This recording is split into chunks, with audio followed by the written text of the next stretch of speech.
you very much for having me. I think as of now, again, this Hormuz has been a key rivalry point. I think if this blockade is removed, or there are concessions by both sides by opening Hormuz, that will set a wonderful stage. And this has happened in before the first stage as well. At that time, Iranians, they linked the discussions and talks with the concessions in Lebanon. So they were asking for a complete ceasefire, and on the insistence of Pakistani Field Marshal, I think United States of America, they scrambled and they quickly got that through. Over here, I think if this blockade by United States of America and again by Iran, if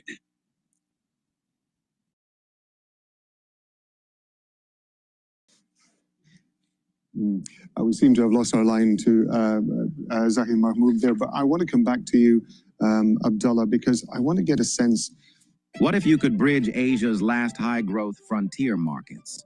Before it's fully priced in, Asia-Pacific Investment Partners. Over 20 years building real assets in Mongolia. Now raising up to $4 million through a senior secured term loan.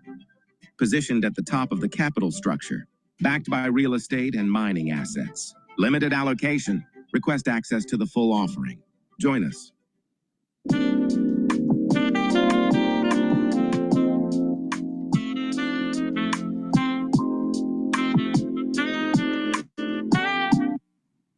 To de-link statements like that from the practicality that should be going ahead in the negotiating rooms? Well, that's very difficult, bearing in mind that President Trump always picks the teams that's very, they have strong ties with him, like personalized type of teams he preferred to pick.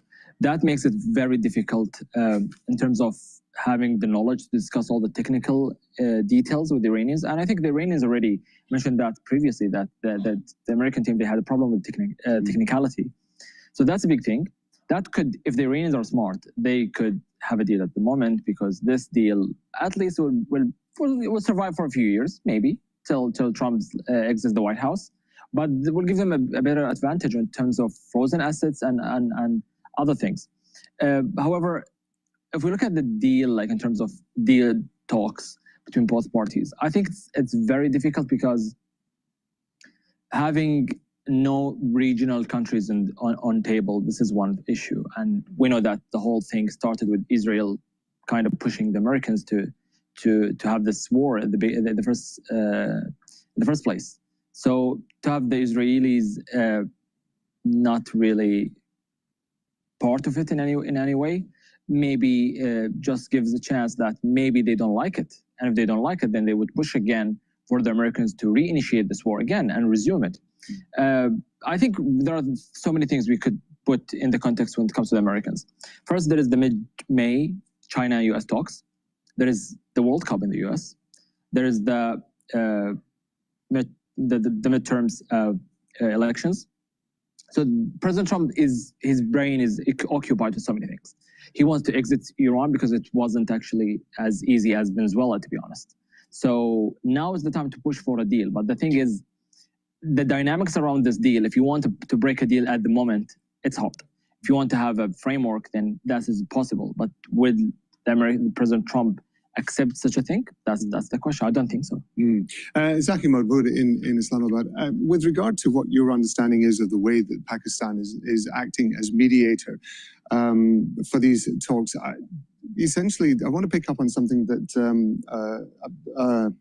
Abdullah was just talking about, because there is a very different negotiating style, isn't there? The Americans are going in there with that, they want a headline-grabbing, quick result to pretty much any deal that they're going to do. Whereas, of course, Iran has got a very different approach to this. They deal in the long term. How, as mediators, can Islamabad balance those two styles of negotiation in order to try to find some sort of common ground to move forward?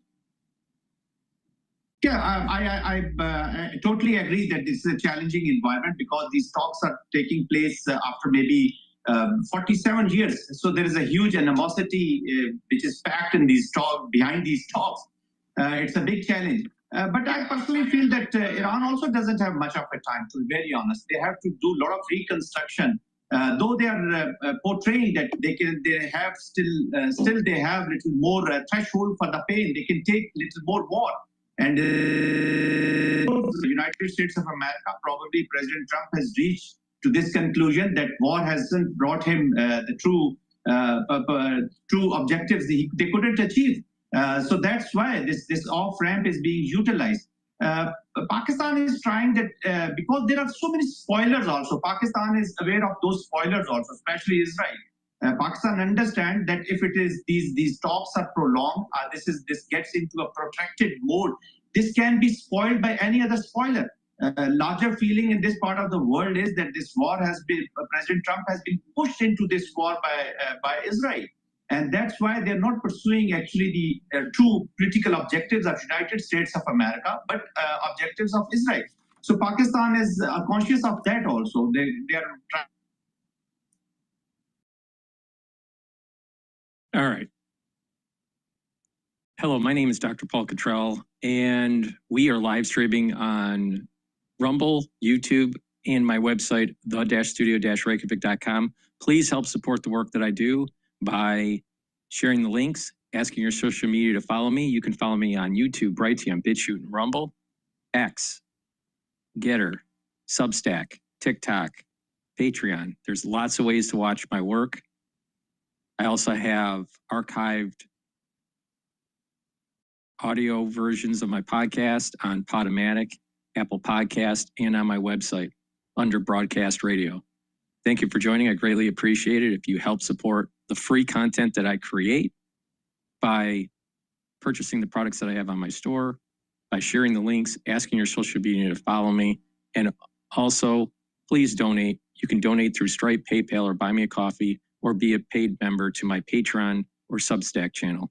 That way I can continue to do all this content for free. I have thousands of videos for free.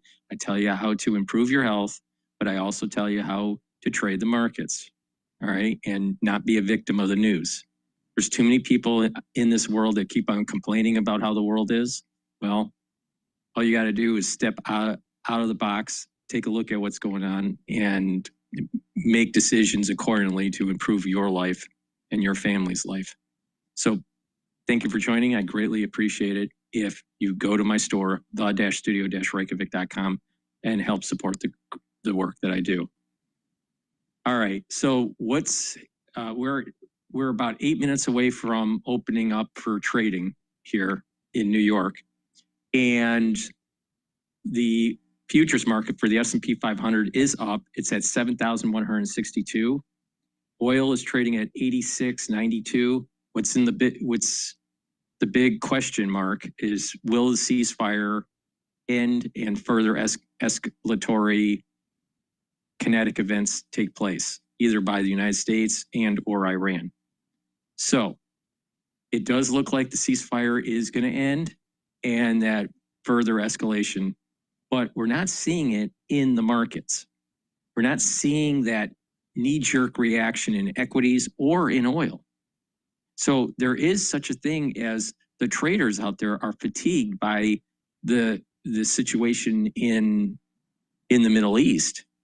And unless there is actually tankers being blown up or tankers not being able to go through the Strait of Hormuz, or the IRGC hits infrastructure within the GCC, we're probably going to be trading with some stability. So this is going to be, it'll be interesting to see if Trump does hit the bridges, what will happen to oil and the equity market. I suspect the equity market will go down a little bit, but not a whole lot. And I expect the oil market to go up, but not a whole lot. So right now, there is a barrier at about 90 for oil. There's a resistance level at about 90. And it's been hovering around it looks like the 68 position. It looks like the 68 retracement. So with that, the oil market, it's questionable if it's going to get into the 100 above range. Who knows? natural gas is kind of trending down. Yesterday it was at 2.7 and now it's back to 2.6. So it's at 2.672. It wants to go down because we're getting into the summer season, and usually natural gas is lower in the summer. So I suspect that if things are stable in the Middle East, we'll drift down to 2.5. If things are not stable, we'll stay at the 2.6, maybe go to 2.7 or 2.8. But I don't think we'll hit the 3 range for natural gas. So that's the big question mark. What's going to happen with the ceasefire? Supposedly it ends tomorrow. Actually, it ends tonight. But it looks like Trump gave an extended day for Wednesday. Is it going to be a taco trade where Trump always chickens out? Who knows? Who knows? But another big announcement in the news is Tim Cook is stepping down. That was announced yesterday after the markets closed. And I think it's about time that Tim Cook left. I think his guidance financially for Apple has been stellar, but in terms of new revolutionary products that people really gravitated to, I'm not so sure. I mean, he did have the watch, and it is a successful product, but do you really need it? There's a trend I'm noticing with men, they don't want to wear the watch. They want to wear old style watches, not, this smartwatch stuff. And I think that it's so ubiquitous that everyone has it. In terms of the phone, yeah, he managed upgrades, but nothing revolutionary. And in terms of the virtual reality headset, that was a flop. So I wouldn't say that Tim Cook was stellar in bringing new products to market, because he wasn't. He was able to put the company in a financial footing to be able to go to the next era for Apple. I believe Apple's now 50 years old now, or is turning 50. I think that's what it is. I think this year it's turning 50. But the question is, they're going to elevate a hardware guy to run Apple. And, I'm not sure if that is the right move. I would have preferred a design guy that was more holistic with the software and the hardware instead of just the hardware. Because I would think that a design guy coming out of the studio would be a little bit more aligned with the way Steve Jobs thought versus, let's say, Tim Cook. Tim Cook was an accountant. He was an operational accountant. That was his forte. And Apple does seem to be behind the AI systems. Now, Apple's modus operandi is always, well, wait until you see others come out with their products and then analyze it, take a look at what they did right or wrong, and then make it stellar. Okay, maybe AI is so new that it needs to go through a little bit of a beginning phase before Apple really gets involved. But in terms of Siri and the HomePod that they have, it's kind of rudimentary. It doesn't think very well. You would think that they would have upgraded Siri to plug into a LLM to respond a little bit more realistically, be a little bit more helpful in terms of asking questions. A lot of times, if you ask a question with Siri, it will state that it will send some sort of link to another device for further investigation, and all you want is a quick answer.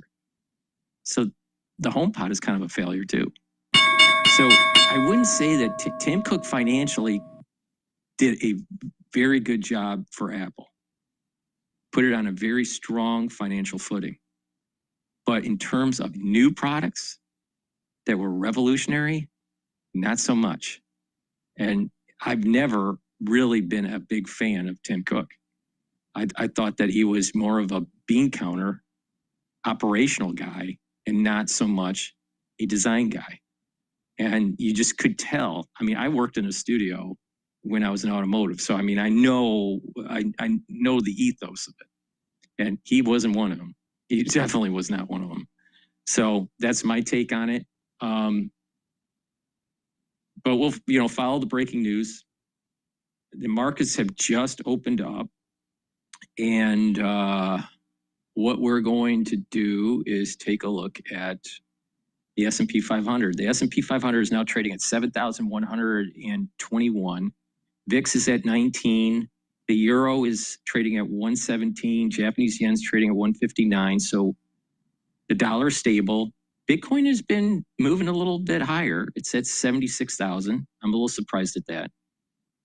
So there seems to be a correlation. As things start to stabilize in the Middle East, it seems like Bitcoin is starting to drift up. Oil is trading just below 87. It's at 86.97. Natural gas is trading at 2.678. For the ones that have been paying attention to me, I've been watching UCO, which is a 3 times leverage long for oil. That's 39.8. That was trading as high as 72, not 72.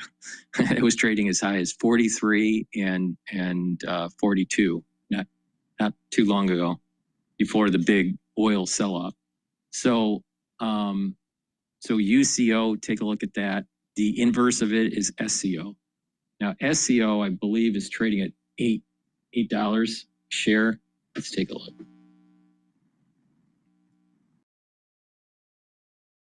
$7.96. So those are the two things to watch out for if there's a big movement in oil or ETFs. Okay, well, the markets are stable. I still have a long-term year-end target for the S&P 500 at 7,400, which is the low ball projection.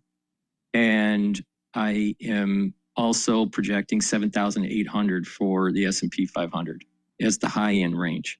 If things stabilize with the Middle East, and nothing else crazy happens like alien invasion or something, then most likely we will test 8,000. Question is, will we break it? So it's possible that we hit 8,000, but I still have year-end target for the S&P 500 at 7,800. If people have been paying attention to me and you bought into the market when it was selling off during the Iran war, you would have made money. And this is the reason why I keep on telling you that just pay attention to me, you'll make money. If you pay attention to me, you'll get healthy. All right. Those are the 2 things that all you got to do. You don't even have to think about it. All you got to do is just listen to me and do what I'm telling you to do, and you'll be fine. But if you want to, pretend you understand and know as much as I do about these subjects, you're not going to do as well. I mean, there's a knack that I have on this. So all you got to do is just listen, pay attention, and you'll do fine. It's that simple. So please go to my store, the-studio-reykjavik.com, and get the great supplements that I offer. I have a protocol that I've been doing for a very long time. All right. And I've tweaked it over the decades and have been able to partner up with different vendors. And I've created a series of boxes, anti-aging boxes and longevity boxes that will help you to improve your health and target certain systems. So the main protocol is basically taking the multivitamin that I have and taking a probiotic. That's the foundation. And then the pillars on top of that foundation are the Max 35 or Cleanse to boost up your immune system, your innate immune system. C60 to soak up free radicals. Turmeric, ashwagandha, and lignans to help with your cardiovascular health.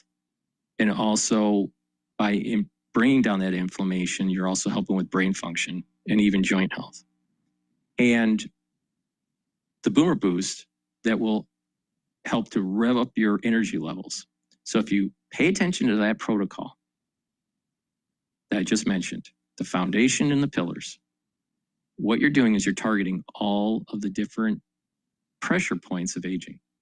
You're soaking up free radicals, you're bringing down inflammation, you're revving up your energy levels. And you have the basic building blocks to allow for your body to heal. You do this every day, you will get healthy, you'll have more energy, you'll have better BMI, you'll have better musculature, and you'll have more vitality. So please go to my store, the-studio-reykjavik.com, get the multivitamin that I have. It is easy to digest, should be taking it every day, and stack it with the probiotics that I have. I have the veggie cap version of the probiotics.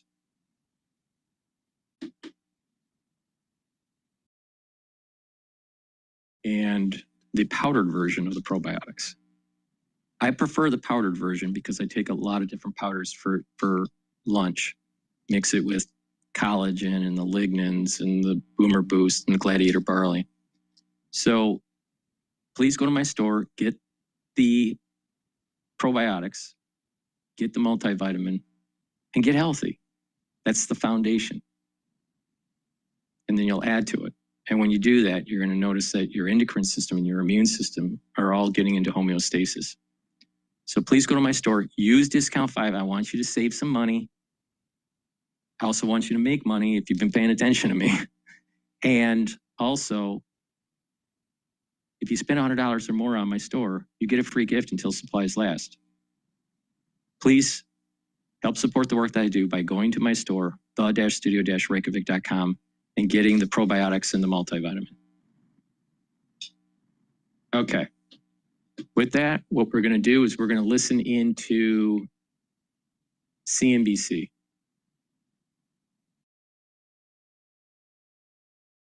I can't hear CNBC. Why is that?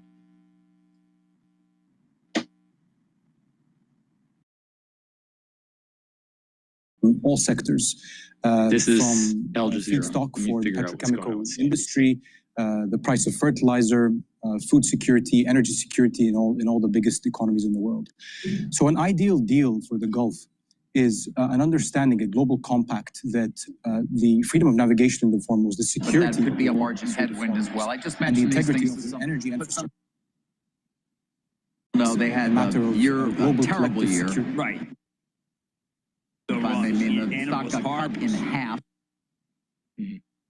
Very strange. Mounting a bit of a comeback. Say again? What has been spared the impact of this disruption, even in countries Little with audio energy issue with exporters CNBC. like the US, which is seeing the price of diesel go up, the price of gasoline for motorists go up, utilities, groceries, and the US has elections coming up in midterm elections in November. So it's a political liability as well for the Trump administration. One thing that Well, I mean, I paid for one. I paid full boat for it, Repatha from Amgen.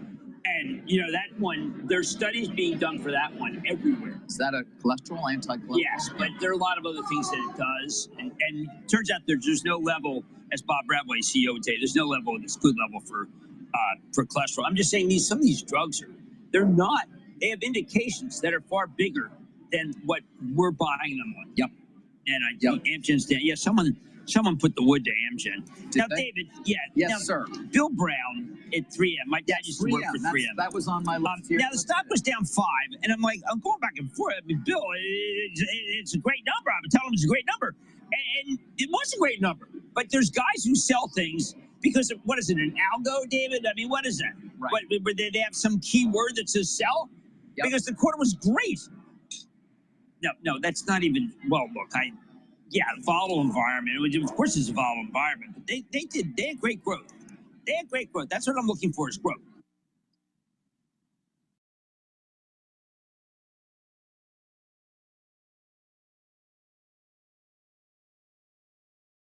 All right, what we're going to do is we're going to go to a different. You're just getting ahead of me, Jim. I was about to look where the file is open. Look, right. I'm going to go to want to take a look at this. Fox News came out with something, Iran's new chief tied to death to America ideology. I was listening to that. But all travel admin off my plate. Hi, I'm Ellie, and I'm the People Operations Specialist at Syndicate. Fox News alert, the clock ticks on a deal with Iran. President Trump says if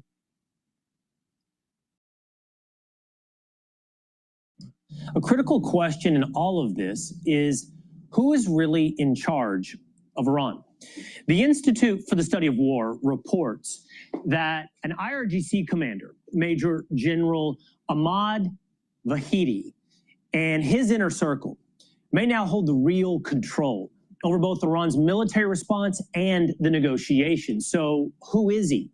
He is a senior-most IRGC commander. He's the former commander of the Quds Force. That's an elite secretive branch of the IRGC. He's a former both defense and interior minister, and he's known for hardline views on domestic and foreign policy. There's an Interpol red notice out for him for bombing a Jewish community center in Argentina, and he's under sanctions from the US, Canada, and the EU. Former CIA case officer and senior fellow at the Foundation for the Defense of Democracies, Rule Margaret joins me now. Rule, thanks for being with us here today. So tell me a little bit more about this man, Ahmad Vahidi. Yeah, I mean, I think it's fair to say that you would describe him as a hardliner. I don't know if he's really more hardline than, say, Mohammed Baqir Ghalibaf, the Speaker of Parliament, the individual who led the negotiations in Islamabad before and may lead them again. He's just not, he's far less colorful. He is a creature of the Guard Corps. He's known for being fairly cold-hearted. You know, he survived the Iran-Iraq War. That probably is the defining moment in his life and the way you should understand him. So he is not one to give ground. Tell me the relationship between the IRGC, presumably now under his command, the military response of Iran, and the political establishment of Iran, whatever's left of the mullahs and those that lead their parliament. That's an excellent question, and it's difficult to answer that one accurately, I think, because the information we have of what's going on inside of Iran is somewhat sparse. So it's natural that in a state of war, the Revolutionary Guard Corps, the senior commanders, are going to become the dominant voices inside of Iran. Whether that's, you know, the case after 6 months after the war is over, I don't know. But, you know, he's a very important player. I don't think he has ultimate authority. I think still there's a consensual leadership in the country. He has to take into consideration other members of the Guard Corps and also other members of the clerical establishment and the civilian elite. But, you know, he's a tough individual. And like I said before, I would expect him to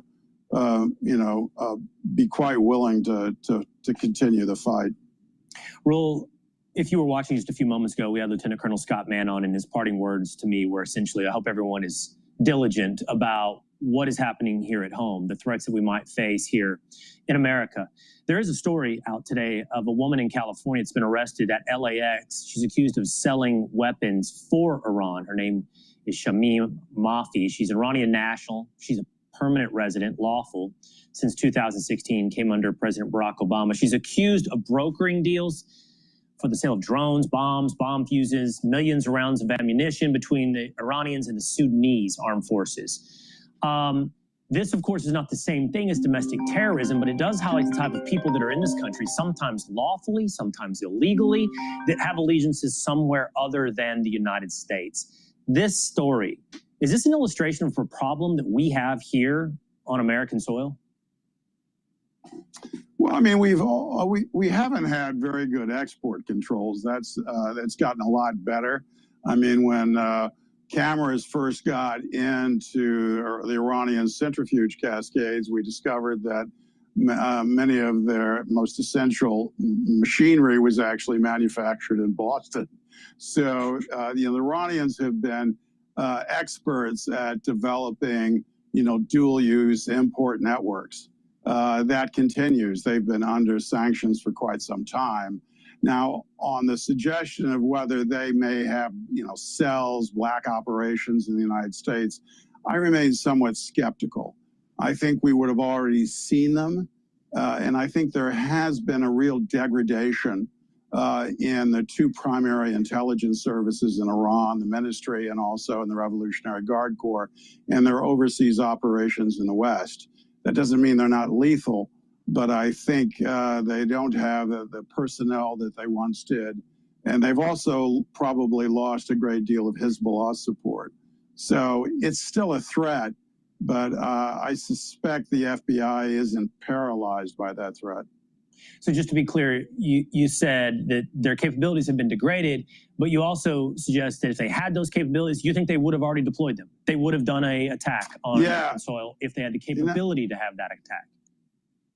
Yeah, I think they probably would have by now. I think they would have needed it. It would have made them happy to do it, particularly after the supreme leader died, if not before, actually. So, running overseas networks is much harder than it is in the spy books.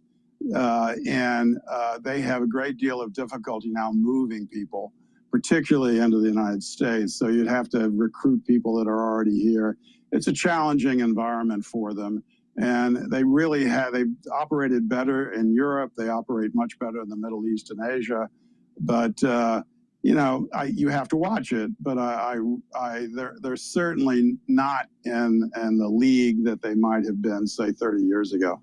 All right. Well, thank you for being with us here today, Rule Mark Garrett.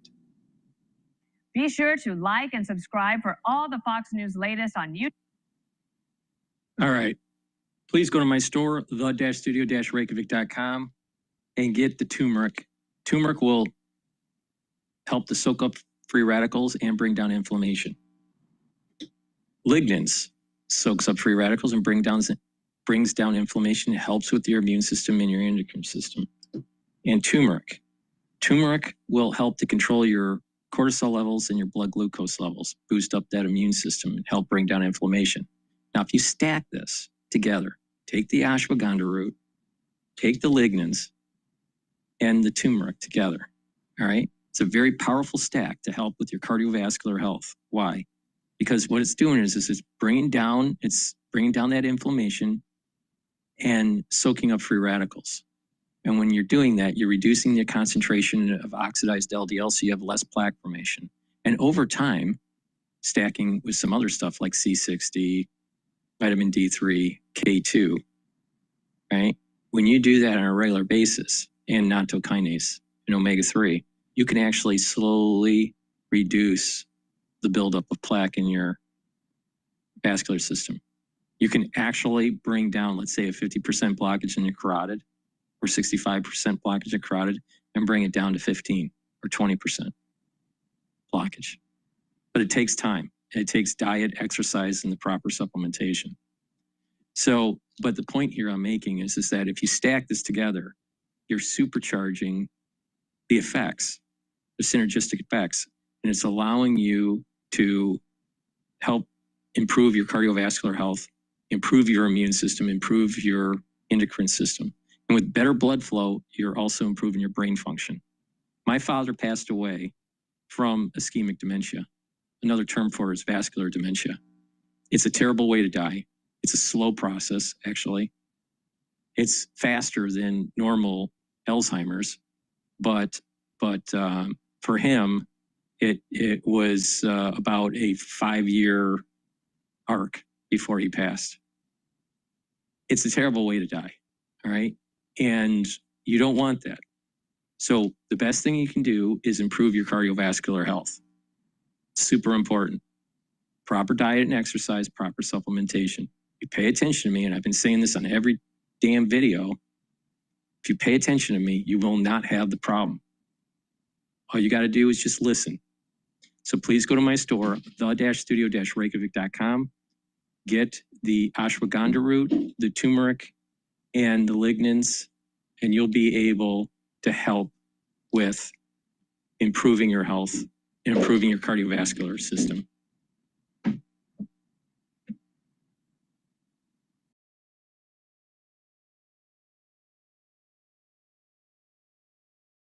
Base 44 super agents, the next thing you can't live without.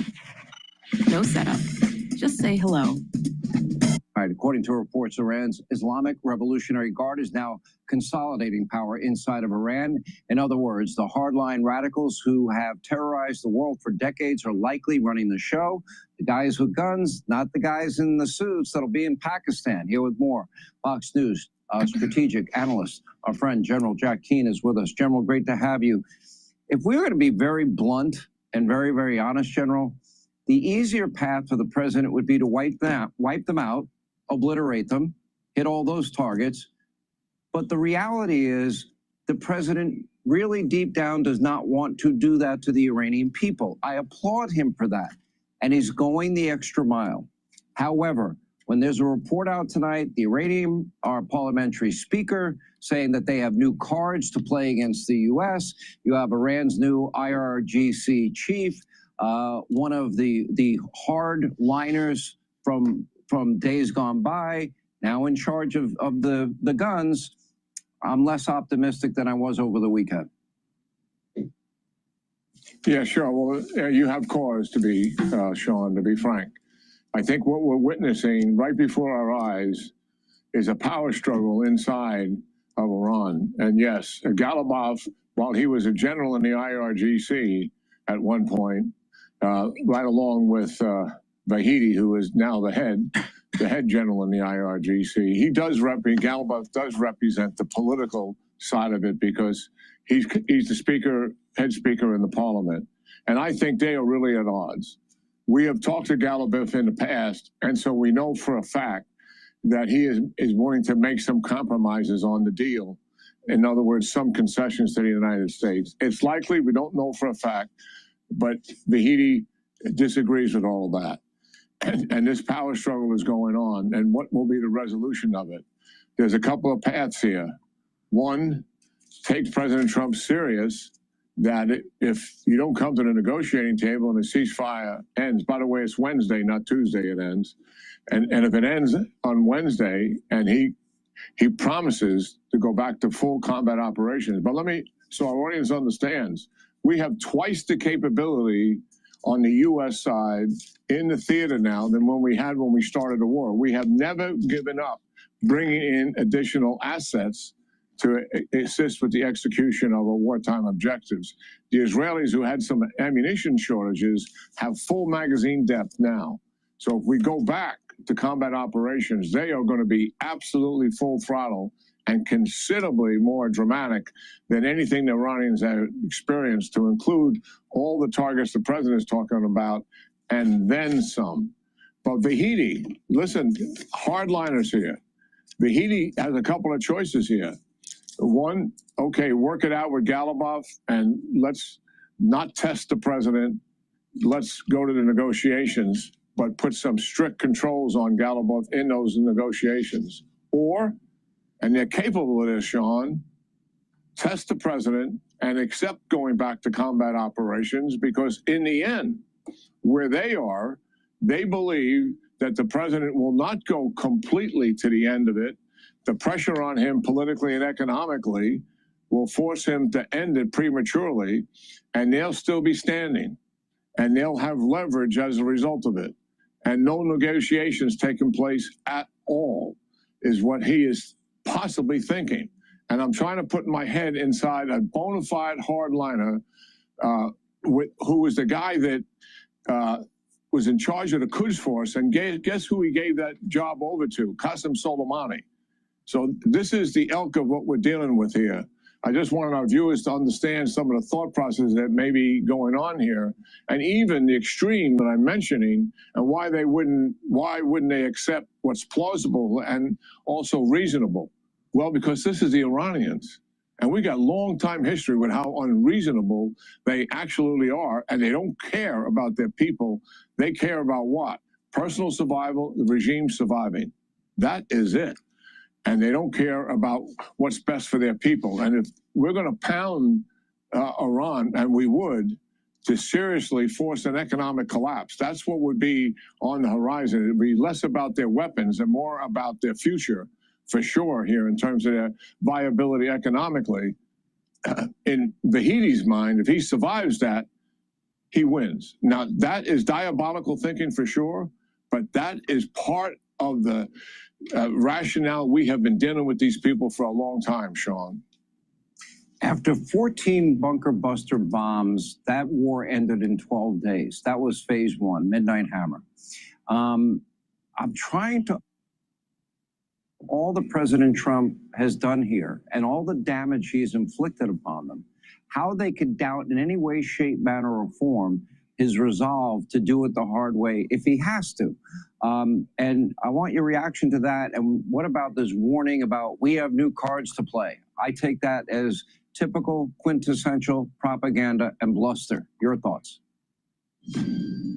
It was the stock market that started history's greatest wave of wealth creation.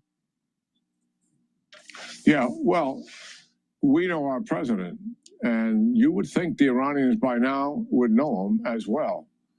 He has a tendency to follow through here, and that's the reality of it. So he's promising something that be much more significant and dramatic impact on them than what we have been doing to date. And I think he will absolutely deliver on that.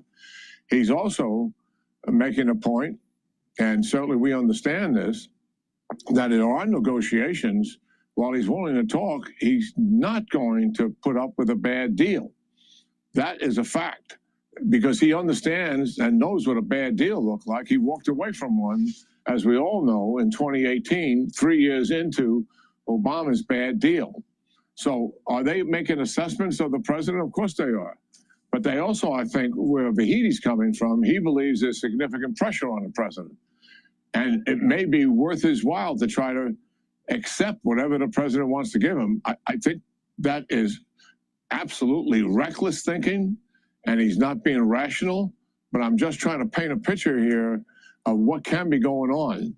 Hopefully, the best answer for the Iranians would be is whatever this debate is about, resolve it and get some negotiators in to sit down at the table with our negotiators and see if something can be worked out here. And certainly the United States has huge leverage here. The fact we can't dismiss the major leverage we have. In the first negotiations, we had the threat of going back to combat operations for sure.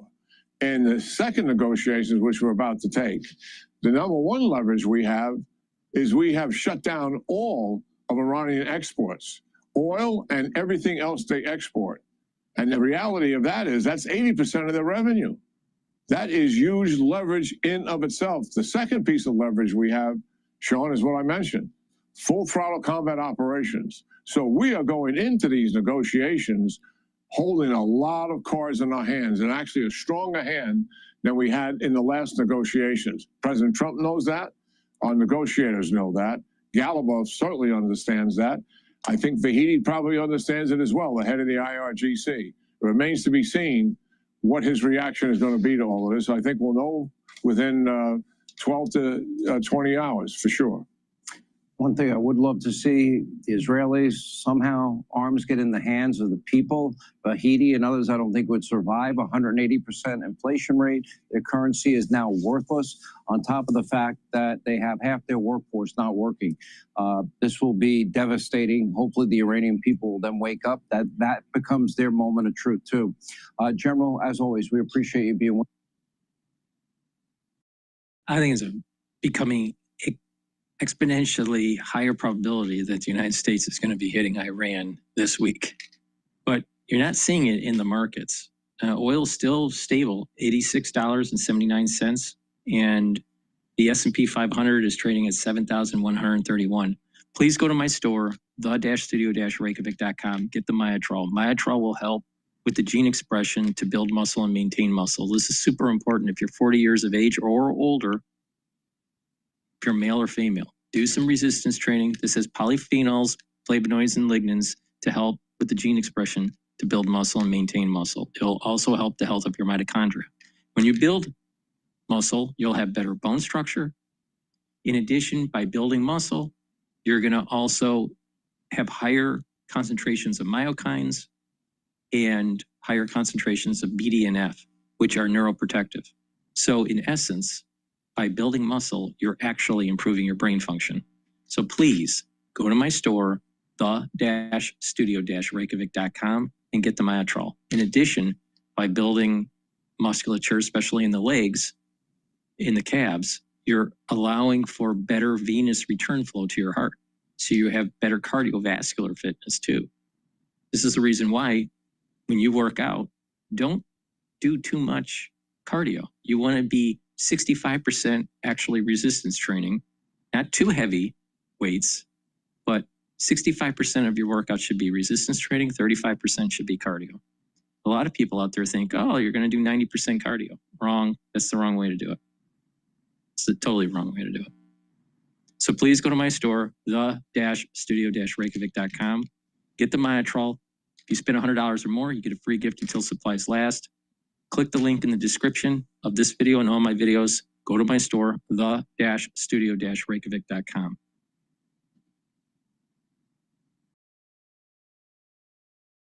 All right. The Senate confirmation hearing for Kevin Warsh is about to start, but I don't think we're going to follow that today. We might, just depends if there's anything breaking from that. I want to take a look at, want to listen to Victor Hansen, what he published 17 hours ago.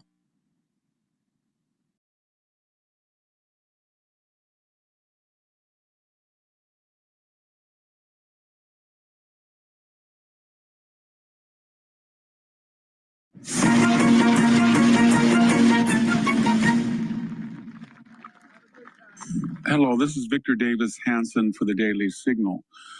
We're now beginning the 7th week of military operations against Iran. They're in a lull now during a negotiation, but the war continues. And if you look at Iran, it's a very strange situation because its command and control have been decapitated. Its military has been, I guess you'd call it inert. There is no air force. There's only PT boats left of its navy. Its army is of no use since this is an air war. Its nuclear military industrial complex has been bombed to smithereens. It's probably lost $500 billion in a half-century long investment in military hardware and military industries at the expense of a very restive population. So what was it thinking? How did it get in itself in this place? What happened to it? Well, it had a expansive view of itself, an inflated view. Why? During the Obama administration, the Obama State Department and Obama himself sent these messages to Iran that maybe a Shia crescent, maybe Tehran, Damascus, Beirut, Gaza, people in Yemen might balance the Sunni Arabs of the Gulf with their money and the military power of the Jewish state of Israel. And Obama might step in from time to time to adjudicate this, I guess they call it creative tension. In other words, we said there was no moral difference between the Iranian bloc and its opponents, when there was, of course.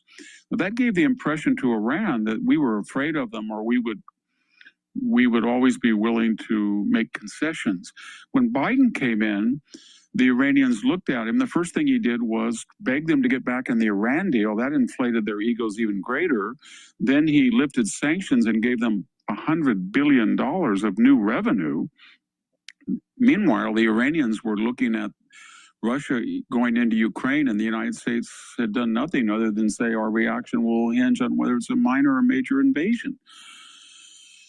And then came October 7th, and the Iranians had subsidized Hezbollah, Hamas, and the Houthis and its proxies and clients in Syria and Iraq with the idea they had created a ring of fire around the Jewish state, and that after the October 7th massacres, which they denied they had foreknowledge, but they obviously strategically planned it with their clients, they thought that the United States wouldn't do anything, and they were pretty much right about that during the Biden administration. If even worse, we kind of distanced ourselves from Israel, and Iran knew that. And they felt that after October 7th, it would be such a traumatic experience for the Israeli government, they wouldn't do much. A lot of this was hinged on this pseudo reputation they had of being militarily indomitable, invincible, but there was never any proof that was true. In the Iran-Iraq War of 1980, they didn't do very well. Khomeini had to sue for peace, even though they had almost 1.5 times the population of Iraq. But they were the terror of the Middle East. People said, whatever you do, go in Afghanistan, go into Iraq, bomb it, don't get near Iran. They're crazy people. They have 93 million people. They're the second largest country in the Middle East by population. They're the second largest by area. They're just dangerous people. They're fanatic Shia, and they're willing to die for their cause. But if you actually looked at what they had done, they had achieved that reputation through surrogate use of terrorism, blowing up embassies, blowing up Marine barracks, assassinating individuals, sending weaponry to kill Americans in Afghanistan and Iraq. But they'd never really shown any impressive performance on the battlefield, either at sea, on the ground, or in the air. And then so they thought they could get away with October 7th. And that gave them even a greater inflated sense of self, because they kept telling us that between all of their proxies and their own arsenals, they might have 300,000 short and long range missiles, rockets, and drones, and they would collapse Israel under a sea of explosives. So they thought that even after October 7th, Israel wouldn't dare do anything to them because they had sophisticated Chinese and Russian air defenses. What they didn't count on were two things. October 7th changed the entire mentality of Israel. It was the greatest loss of Jewish life since the Holocaust. And they said, you cannot live like this. You cannot sustain a country like this. You can't have a sword of Damocles like this descending on you periodically. So we're going to have to go to the head of the snake. Hezbollah will deal with yes. Hamas we're going to deal with. The Houthis we will deal with. The people in Syria will deal with. But in one way or the other, they get money and weapons from Tehran. And we don't believe that they're indomitable. Not now, not after October 7th. And so in that 12-day war of last year, they destroyed the entire air defenses of Iran. And then they began taking out its military capability and its nuclear industry and infrastructure, and they called us in and asked us, and we were more than ready to comply because it was in our national interest. And in about 25 or 30 hours, we blew up their nuclear facilities. We thought that might be the end. They got the message, but of course they didn't. Their proxies began to shoot missiles again. They began to, from our intelligence, resume work on their nuclear facilities and nuclear proliferation trajectory. And so the United States entered negotiations again with them. And like all negotiations with the Iranians, they're drawn out. They're meant to delay while they rearm, or they enrich more uranium, or they sick their terrorist appurtenances on Israel or on individuals in the West as terrorist attacks. But they didn't, again, count on that Donald Trump doesn't care and Benjamin Netanyahu doesn't care. And so they resumed the war. And now we're speaking as we go into the 7th week.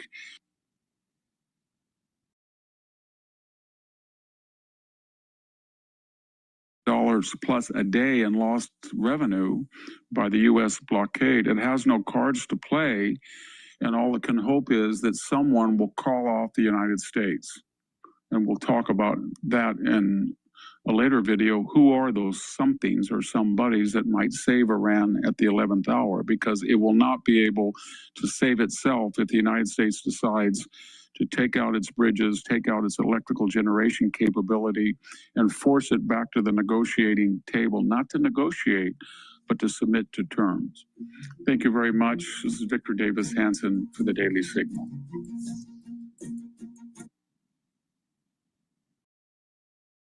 Well, I want to go over National Review. I'm actually impressed with some of the podcasts that are coming out of the National Review. I don't read the magazine, but I am a fan of William F. Buckley, who is the founder of the magazine and a conservative going after the Ivy League establishment, which I admire. So please go to my store, the-studio-reykjavik.com, and get the magnesium and zinc. Magnesium and zinc will help to boost up your immune system. You should be taking it every day, but especially during the cold season. And magnesium is super important for your brain function. There are not enough people taking magnesium at high enough concentrations to improve brain function. Too many people are focused on, oh, just the recommended daily allowance is enough. It's not. It's not. So if you boost up your concentrations of magnesium, you're going to also improve your brain function and improve the efficacy of vitamin D3. So please go to my store, the-studio-reykjavik.com, and get the magnesium and zinc. Take it every day.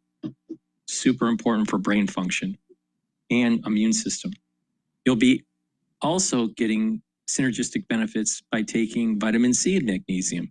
Vitamin C and magnesium will help with the skin, your immune system, and brain function. You can stack them together, magnesium and zinc and the vitamin C and magnesium together. It's a great stack. And you're helping with your skin. You're helping the efficacy of your vitamin D3. You're improving your brain function. You're helping your immune system. It's a great stack. So please go to my store, get the magnesium and zinc and vitamin C and magnesium. Also, like I said, if you follow my advice, you're going to slow down the aging process. Boomer Boost is a great supplement to take every day. Mix it with soft foods, filtered water, a smoothie, or even with just milk. But take it every day. This is a month's supply. And what this does is it helps your cardiovascular health, helps musculature, improves your cellular metabolism. You'll be able to control your A1C level. You're going to be able to have a leaner BMI. They'll help with brain function, help with the immune system and the endocrine system.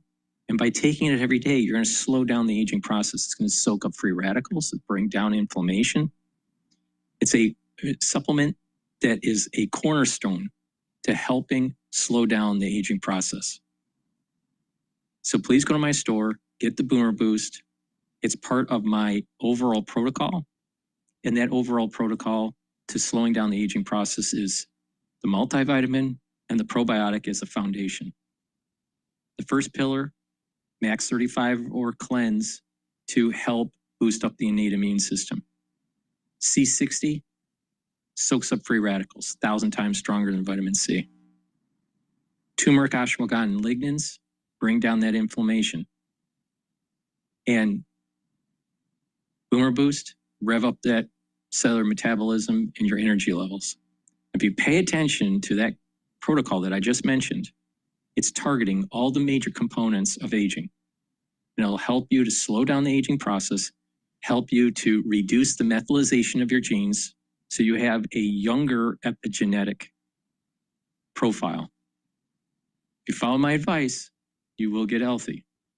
Please go to my store, the-studio-reykjavik.com. If you spend $100 or more, you get a free gift until supplies last. And I want you to save some money. Make sure you use discount 5 and you get $5 off any order. But take my advice.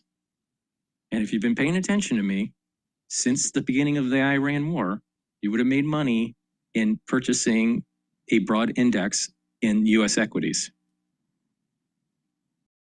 Okay.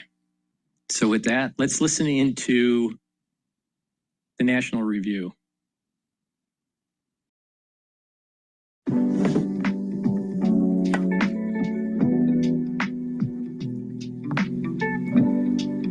Ladies and gentlemen, Michigan Democrats over the weekend made clear what they think about malignant opposition to Israel.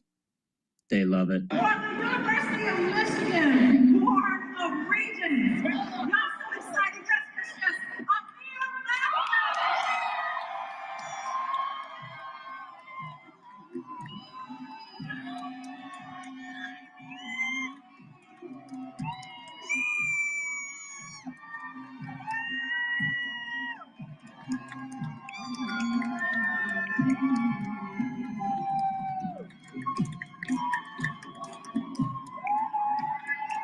Vladimir Slaughter of National Review, and that was a joyous reaction when a guy named Amir Macklin won the nomination at the state Democratic Convention in Michigan to be a member of the Board of Regents of the University of Michigan. He'll now stand in a general election for that seat. Bit of a convoluted process for how they choose the Board of Regents of the University of Michigan out there, but that's not the issue.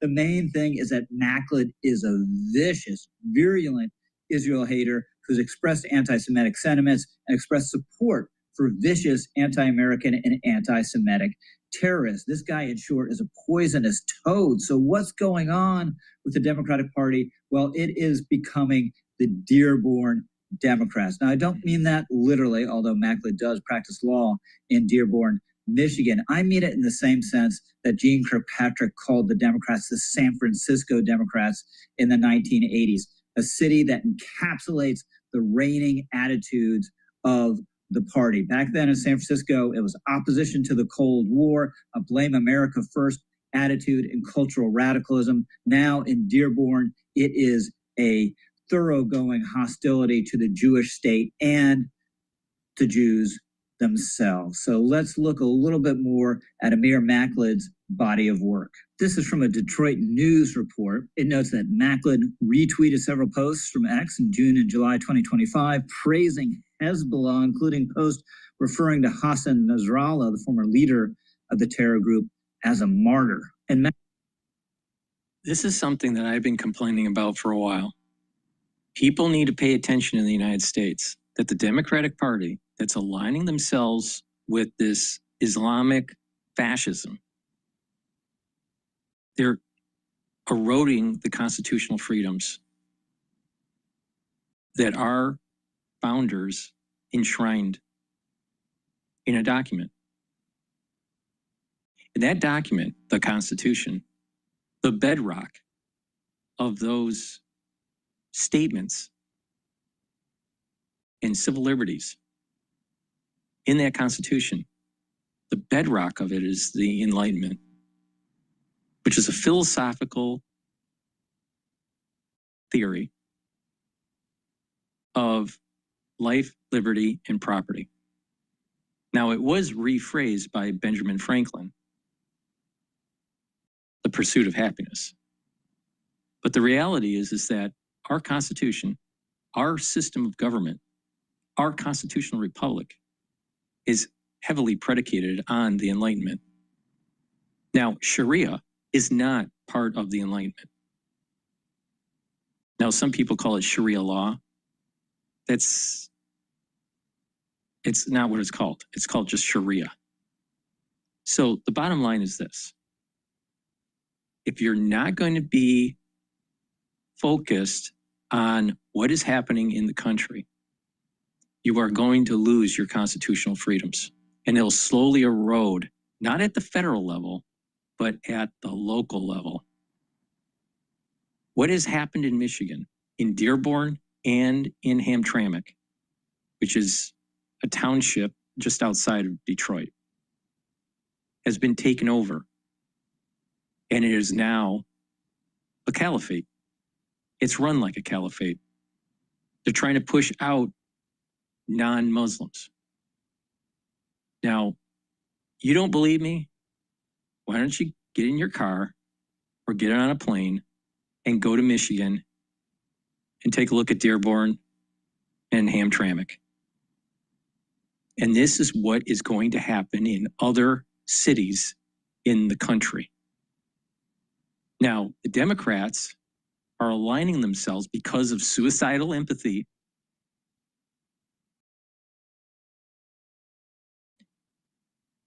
that will lead to constitutional freedoms to be eroded. We are seeing a takeover taking place in New York.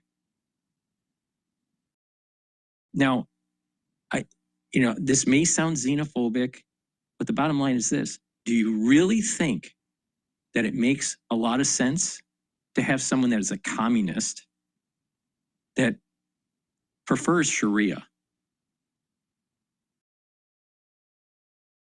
that eats on the floor and doesn't want to have normalities of Western culture? Do you think this is positive for New York City? you think the mayor is positive for a constitutional republic? I don't think so.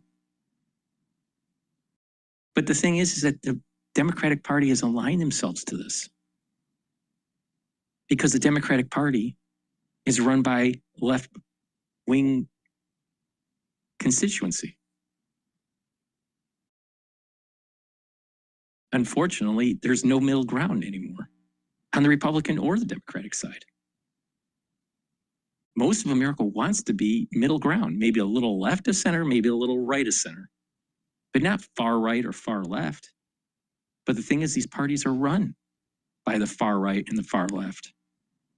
So polarized. But specifically to Michigan and to New York, there's this suicidal empathy that's taken place, and they have aligned themselves with communism. They have not aligned themselves with capitalism. They have not aligned themselves with constitutional republic. They have aligned themselves with communism and socialism. And socialism is just a downward, it's just a slippery slope to communism. So, what are we going to do as a country? Are we going to actually push back and prevent this from happening? Are we going to allow for this to metastasize across the country? Because in Sharia, in the Quran, there is code, a way of life that allows for the metastasizing to take place. It's built into their culture. They're not wanting to assimilate. The whole premise of the United States is about assimilation into this thing that we call America. There's this thing about being an American, whatever that means. It's not German, it's not British, it's not French. It's something unique because of the amalgamation and the assimilation that takes place. Maybe it takes a generation, maybe it takes 2 generations, but there is an assimilation. But when you don't have that assimilation, what you'll have is local governments that will actually start becoming enclaves for this religion, this religious belief, using Sharia law. Sharia, I shouldn't say, not Sharia law, just Sharia. So the bottom line is this: are we going to allow it to happen?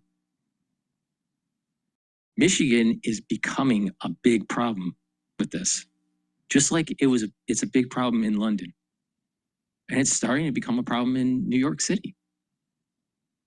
The heartbeat of the country.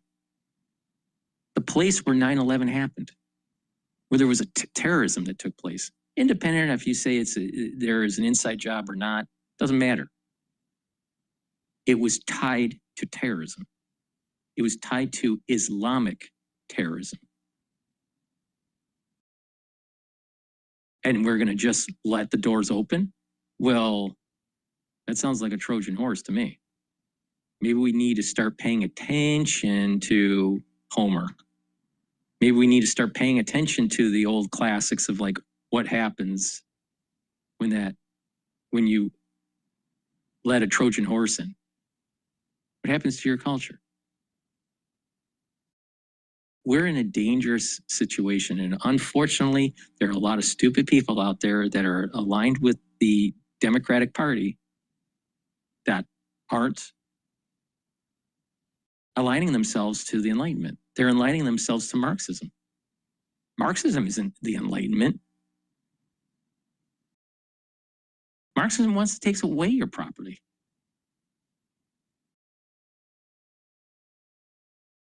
And have some sort of technocracy. Wait, why do you want this? Why? It doesn't make any sense to want that. But it's happening.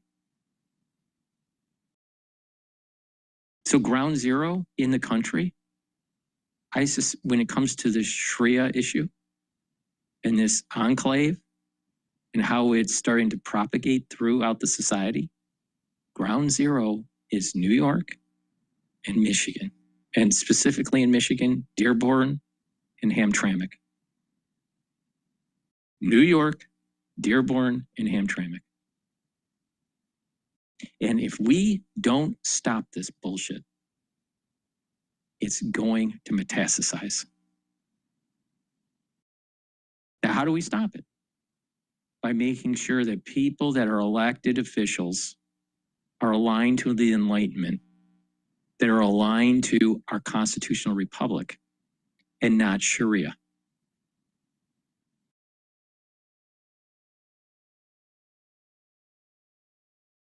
Reposted something about another Hezbollah official killed in an Israeli airstrike, calling him a martyr on the road to Jerusalem. Now, Hezbollah obviously is not just some social welfare organization that tries to help the Palestinians or something like that. It's a no-kidding terror group devoted to the elimination of Israel, has carried out all sorts of bombings and kidnappings over the years and attacks, indiscriminate attacks on Israel. It allies with Iran as opposed to the United States. It has American blood on their hands. Even the Lebanese government doesn't like Hezbollah and wants them out of southern Lebanon. But Maklid, in these tweets, was endorsing Hezbollah figures. He since deleted them, but the original post told us more about what he really thinks. And by the way, it's not just Hezbollah. He's also into Soleimani. After Trump took out Soleimani, the infamous Iranian terror master, Maklid reposted something using the honorific Hajj before Soleimani's name, a sign of respect. Soleimani, of course, responsible for hundreds of deaths during the Iraq War. Did that give Maklid any pause? No, apparently not. And by the way, he is not very into the Jews. He reposted something from Candace Owens. Yes, it's that bad. He was reposting Candace Owens saying the Israelis, these are not our friends or allies. These are demons and they are enemies. They lie, they steal, they cheat, they murder, and they blackmail. Pray for the innocent. Maklid is yet another example of the horseshoe theory in effect. It wasn't just Candace Owens. He's retweeted Marjorie Taylor Greene, promoted Tucker Carlson, this anti-Semitic goon Dan Bilzerian. And what made this whole episode perfect in terms of the direction of the Democratic Party is Maklid defeated a Jewish incumbent member of the Board of Regents who had been victimized by anti-Semitic vandalism. He's a guy named Jordan Acker. Here is a Detroit news story from late 2024. This is terrorism, the headline. University of Michigan Regent's home vandalized. A University of Michigan Regent whose office was vandalized earlier this year is calling on state and federal authorities to investigate an early Monday attack as an act of terrorism, characterizing incidents as Klan-like and saying they should be condemned by all officials. Regent Jordan Acker said his home and his wife's vehicle were both vandalized. Someone threw a mason jar through one of his home's windows and spray painted the words "Divest and Free Palestine" on an SUV, said Acker, who is Jewish. Those kind of attacks, obviously a byproduct of the pro-Hamas sentiment on college campuses like the University of Michigan during the Gaza war. Maklid, of course, on the side of the demonstrators during those incidents, and in fact represented pro bono some University of Michigan protesters. Now, all you need to know about this Democratic convention to get the feel of where these people are on these issues is the contrast between Maklid going on stage and the reception, someone endorsing Acker. Trying to save money on business travel? You should definitely use Navan. Navan's platform helps our companies save money by giving us... Here's Maklid.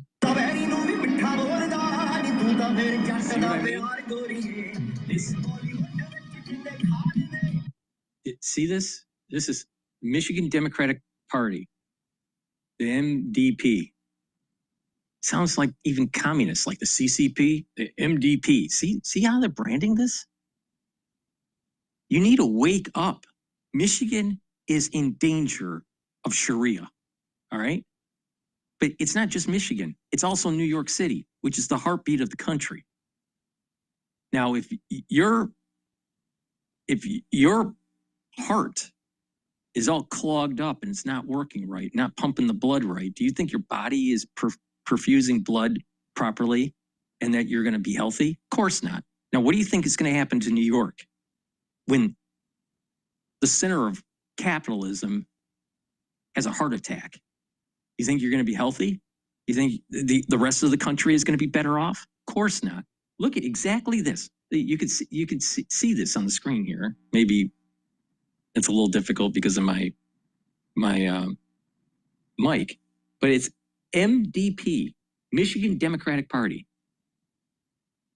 This is spun in blue, not red, like the CCP. But it's this combination of socialism and communism, and then also the Sharia thing. Now, Sharia is 100% antithetical to the Enlightenment. All right? So just get that straight. Anything aligned with Sharia is not John Locke, is not the Enlightenment, is not the founders' perspective of our constitutional republic. Let's just full stop with that. And then he's going up on stage that's representing a party within a constitutional republic, and he's playing Middle Eastern music. This is a problem. We are having a society that is not assimilating, that is aligning themselves with the Middle East. And guess what? I'd like to know, is this Sharia, is this Sharia aligned with Sunni? Or is this Sharia aligned with Shiite? Because it's a big difference, especially with what's going on in the Middle East right now with our military operations. So this person, are they aligned with Iran? They are aligned with Saudis? Maybe a little bit of both? What's going on here? And why placate to a population playing Middle Eastern music? I mean, if I was, I don't know, if I was running for politics, I guess I'd play Guns N' Roses, Welcome to the Jungle. Why the hell are you playing some Middle Eastern music? We are not a Middle Eastern country. We're not a country of Sharia. We are a country of the Enlightenment.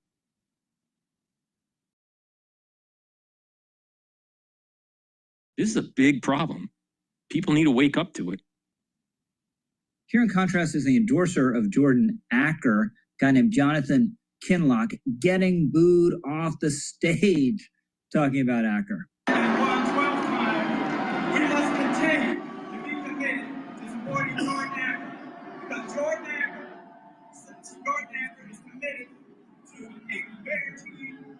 By the way, the non-Jewish incumbent in the Board of Regents race, who basically had the same positions as Acker, didn't lose, was not defeated at that convention. So this is a much broader phenomenon than just the Board of Regents race there in Michigan. Bigger thing going on in Michigan itself. We have a Macklin-type candidate in that Senate race, Abdul Al-Sayed. Macklin has campaigned for him together with Hassan Piker, vicious anti-Israel supporter also of terror groups like Hezbollah and Hamas, a real toxic stew. And this is being driven by sea change in public sentiment towards Israel among the Democrats and among young people. Here's Steve Kornacki, the NBC data analyst. Well, this is fascinating, but historically speaking, Steve, support for Israel has actually been higher. Yeah, this is now much more even than it used to be. Yeah. And there are two particular drivers of this. I think it's very interesting. One of them is partisan. Republicans, overwhelmingly on the Israeli side. Democrats, this is the big shift. Now, overwhelmingly 3-1 on the Palestinian. Now, think about that. Now, you have also the right wing, like Candace Owens and Alex Jones and Tucker and Megyn Kelly, that's going to give the Democrats a win in the House in the midterms. But they're also aligned with the Palestinians and not the Israelis. But the thing is that Israel wants to prevent Sharia in Israel, all right? Israel's trying to prevent a loss on the battlefield by Hezbollah and Hamas. Israel is defending their country. Israel wants peace. But the thing is they're in total war. And the reality is that you can't have a two-state solution. It's not going to work. One side has to win. The Palestinians are going to have to win, or the Israelis have to win. And honestly, I really don't care because I'm an American. I really don't care. I do know that whoever is going to win on the battlefield, they have the right of the land, independent of if they think it's from God or not. If the Israelis can defend it, it's their right. If the Israelis can't defend it, it's not their right. It's that simple. And Judaism will continue on with or without Israel as a country. It has for thousands of years. So, but the point here is Israel is in the right to defend themselves. And if Hamas and Hezbollah can win on the battlefield, well, it's their right to win land. But they're not winning. They're losing. Now, why would the Democratic Party align themselves with the Palestinians? Why? Okay, first, it's strategic to create a divide where you don't want to align yourselves with the GOP because the GOP is aligned with Israel. So they want to go the opposite. That's one reason. Two, they're going into areas that may not vote, that potentially become voters, and it could swing elections. And that is this immigrant with some affinity to Middle Eastern culture. They may be, Shiite, they may be Sunni, they may not even be Muslim, but have some affinity to it. And the Palestinians, aligning with the Palestinians, that's a get the youth vote also from the colleges. And this is the reason why Turning Point is so important in terms of making sure that they are able to reach out to young voters on college campuses to make sure that they vote for Republican. But unfortunately, since Charlie Kirk's death, Turning Point is failing. So this alignment to the Palestinians is from the ones that are doing the playbook for the Democratic Party. They don't really care about the plight of the Palestinians. They've used this as an opportunity to win votes. But the people that are voting, that are believing the rhetoric, they do care about the plight of the Palestinian, not the plight of Israelis. But unfortunately, when you align yourself like that to candidates that are aligned with Sharia and not a constitutional republic, not aligned with the Enlightenment, you're going to get leaders in the government at the local level and even at the federal level that hate America. Now, this is a problem.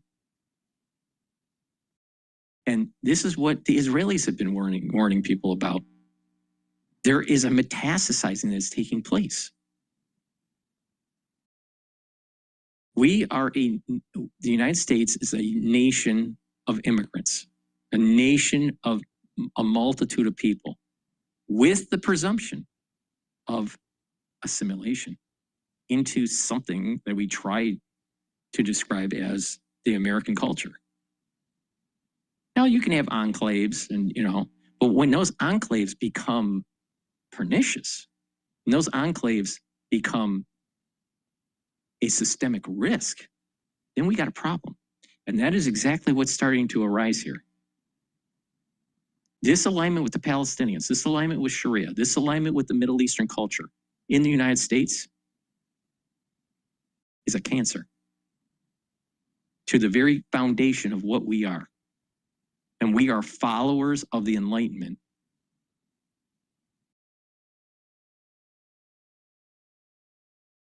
Inside, and then the second piece of it, it's generational, it's age, Gen Z, that rising generation. Look at this, across party there, 3/4 of Gen Z say they sympathize more with the Palestinians than the Israelis.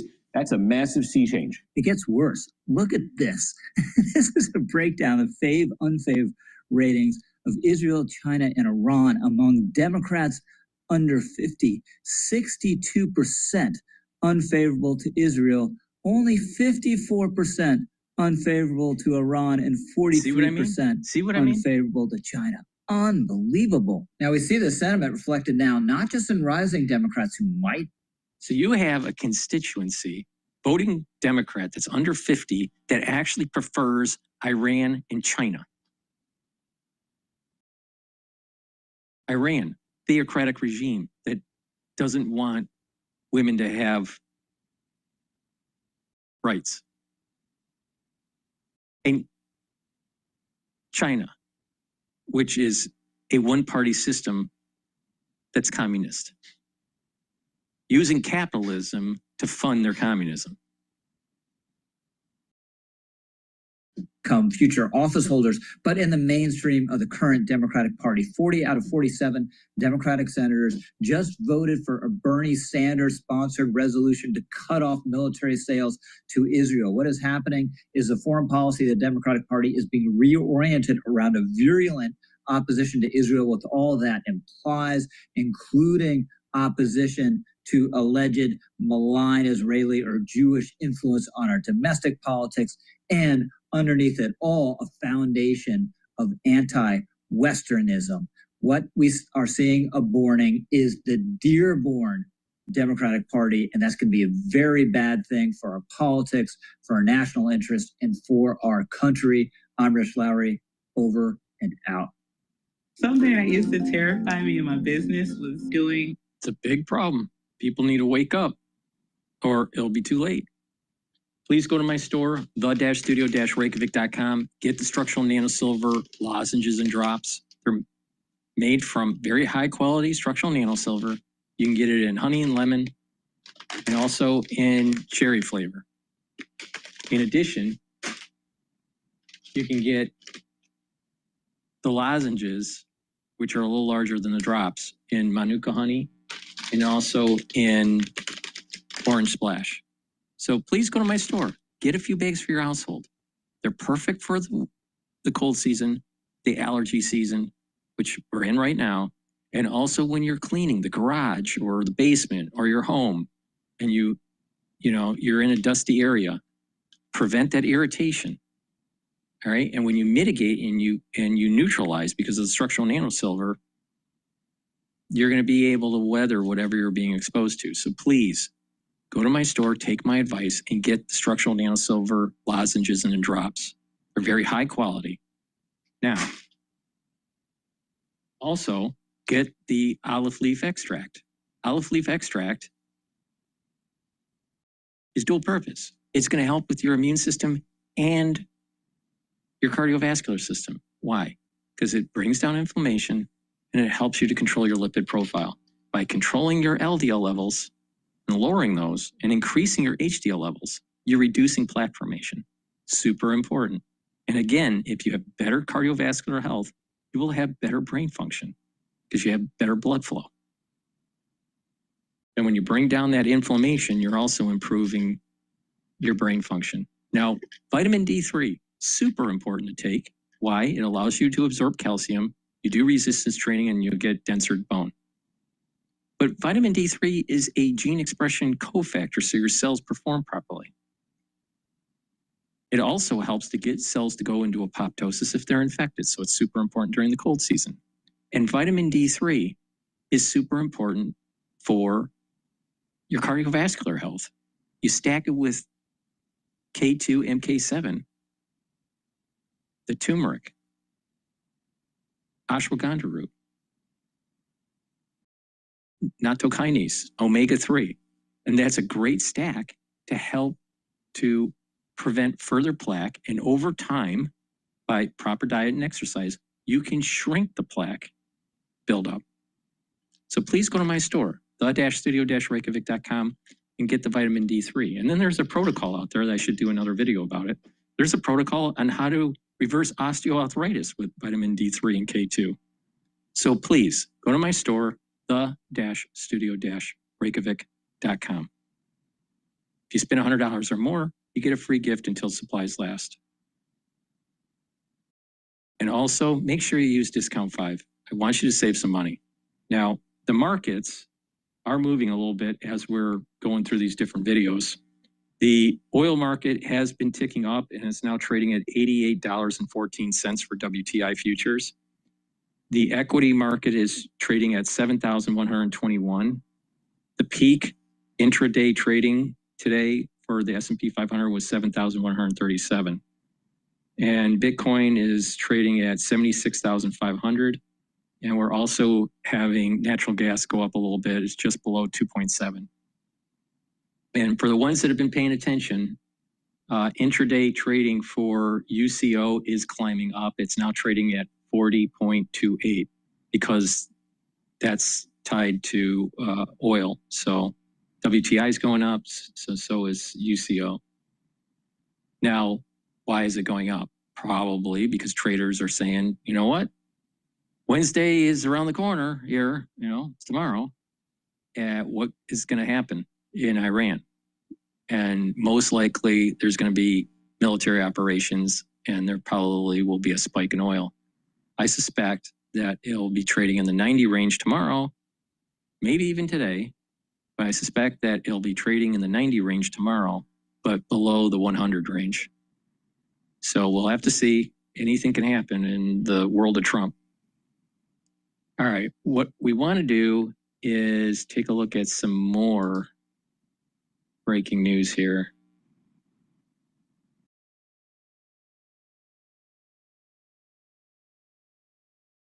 Let's see what's different than most academics. This is Kevin Warsh's speech. He is in Congress right now for his confirmation hearing. Let's just listen in a little bit. That we can reform the institution with my colleagues if confirmed.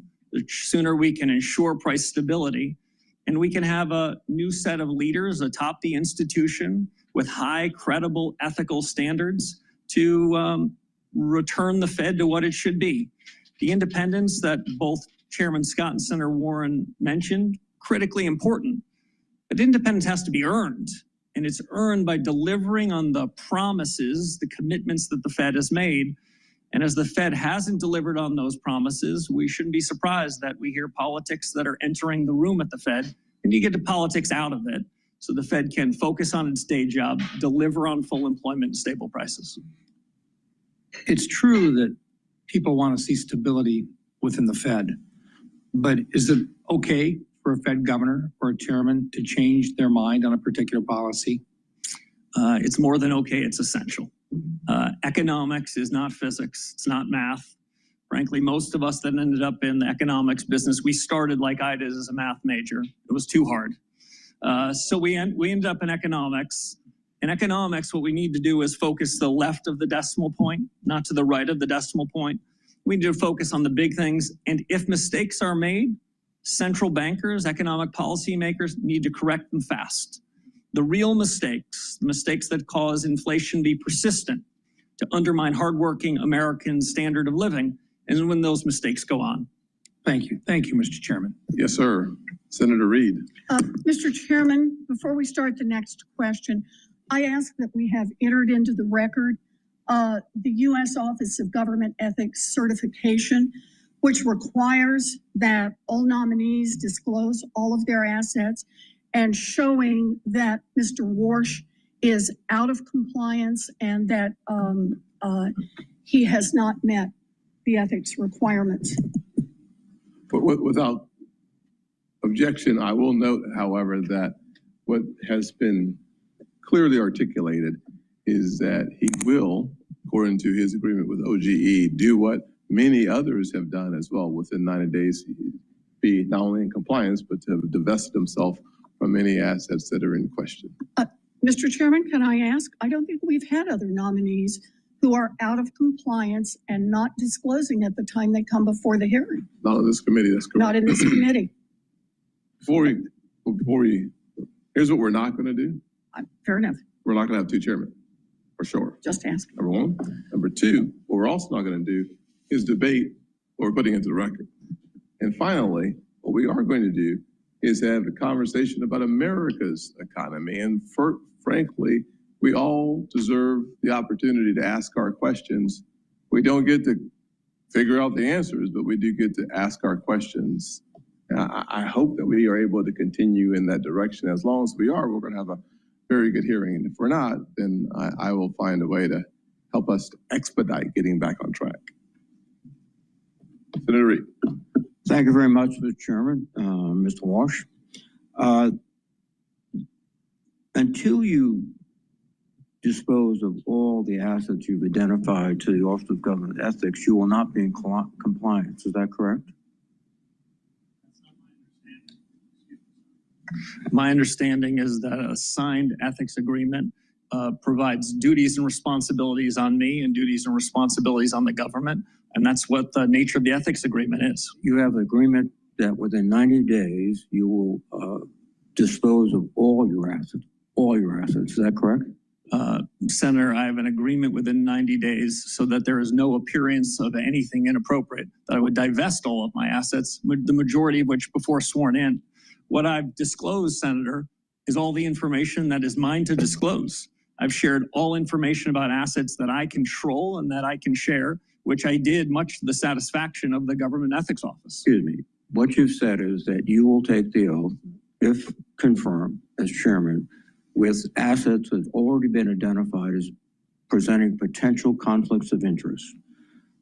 Will you agree to not take the oath until you have fully disposed all the assets that you've been identified?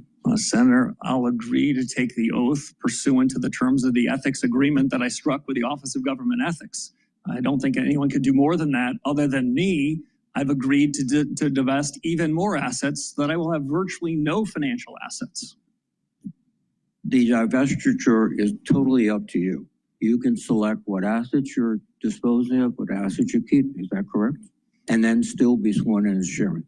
The divestiture is up to the agreement that I struck with the Office of Government Ethics. Who makes the decision as to what assets are divested, you or the Office of Government Ethics?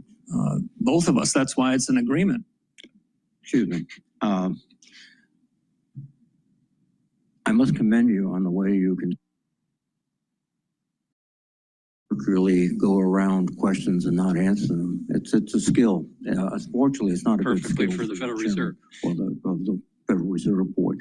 We typically ask questions and expect to get answers. You haven't given them to the ranking member, and you're not giving them to me. So again, you feel you will not be, you will be compliant if after 90 days you still have a significant number of assets that have been identified as presenting conflicts of interest. Is that your view? No, Senator. If I were to violate the ethics agreement, I would not be in compliance. If I follow the agreement, I will be.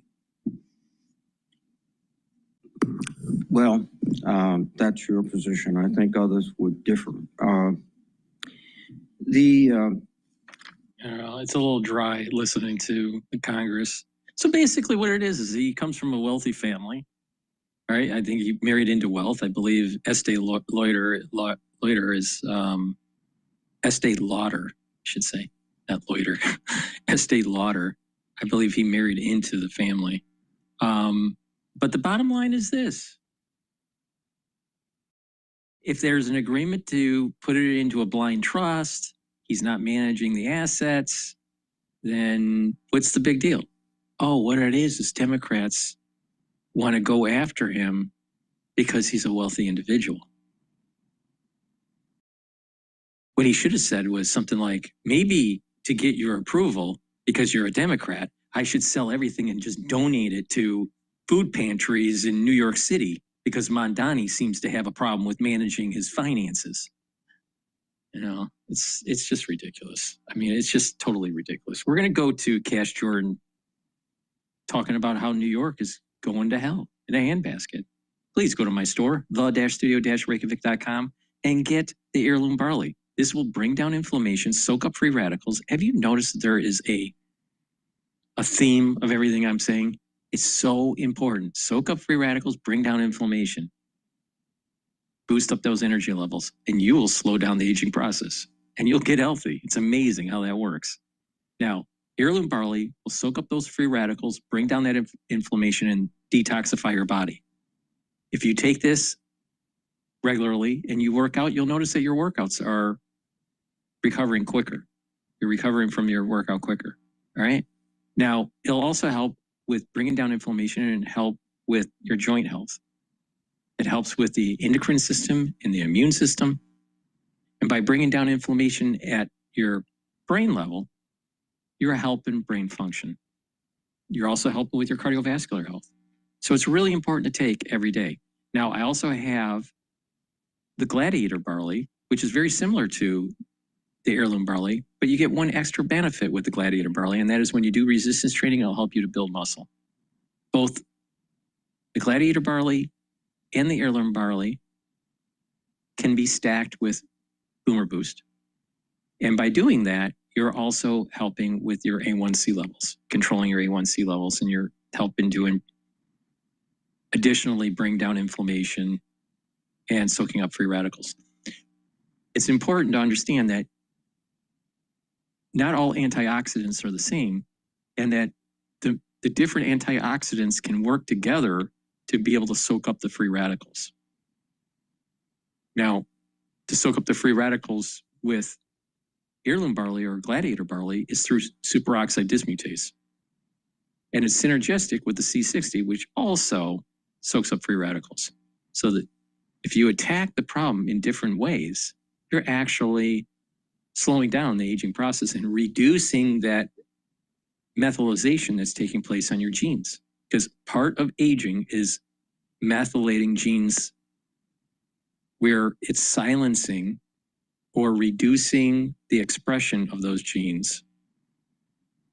So you want to prevent that and try to reverse it. When you do that, you're slowing down the aging process. In essence, it's not so much your genes that are so important.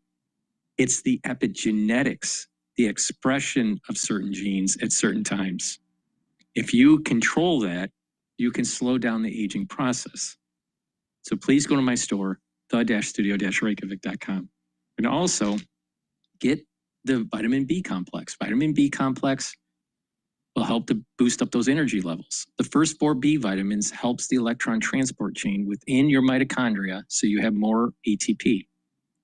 Vitamin B complex revs up your cellular metabolism so your tissues are performing better. You're going to be able to control your BMI. You're going to have more energy and be more active. And also, vitamin B complex protects neurons through vitamin B12. Super important. And lastly, digestive enzyme complex. This supplement has the enzymes to break up carbohydrates, proteins, and lipids and reduce the load on your pancreas. Super important. You don't want to be a Steve Jobs.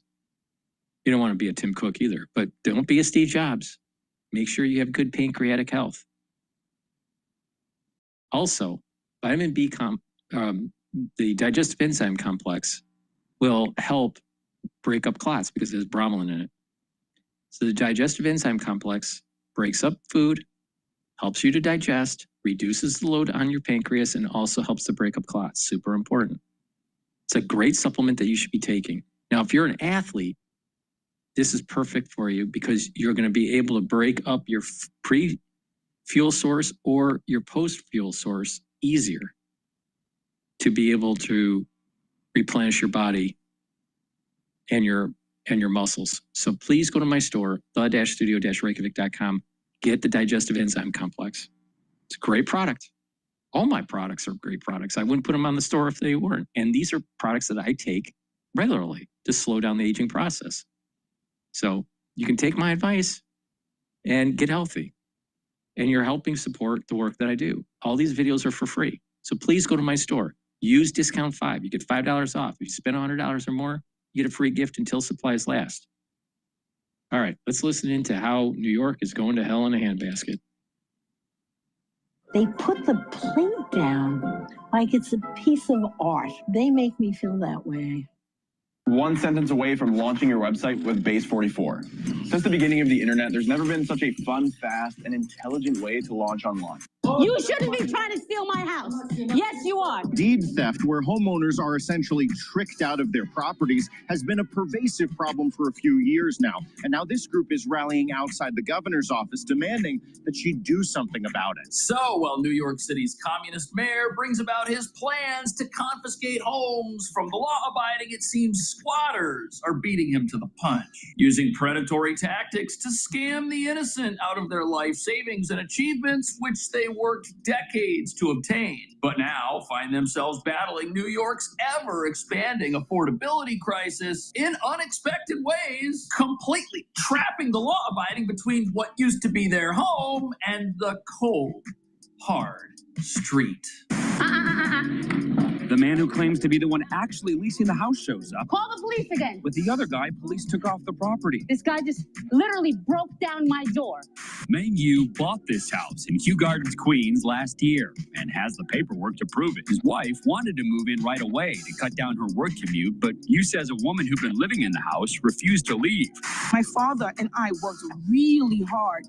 We scraped and we saved and we purchased our home legally and legitimately. Rachel Cyprian was shaking mad as she spoke with us outside the governor's office about the devastating impact of her 15-year fight to reclaim ownership of her Brooklyn home following deed theft. What are you doing in the house? Are you renting this house? If you own this house, you would not want her inside. I don't own it. Exactly, Yes. she does. Yes, but then once again, you should know how the law works. Complaints about deed theft jumped from 149 in 2023 to 517 last year. So Adele, you're getting arrested right now? Being arrested. For what? For being in my own home. Arrested for unlawful eviction. She changed the locks on a man who claims he lives there.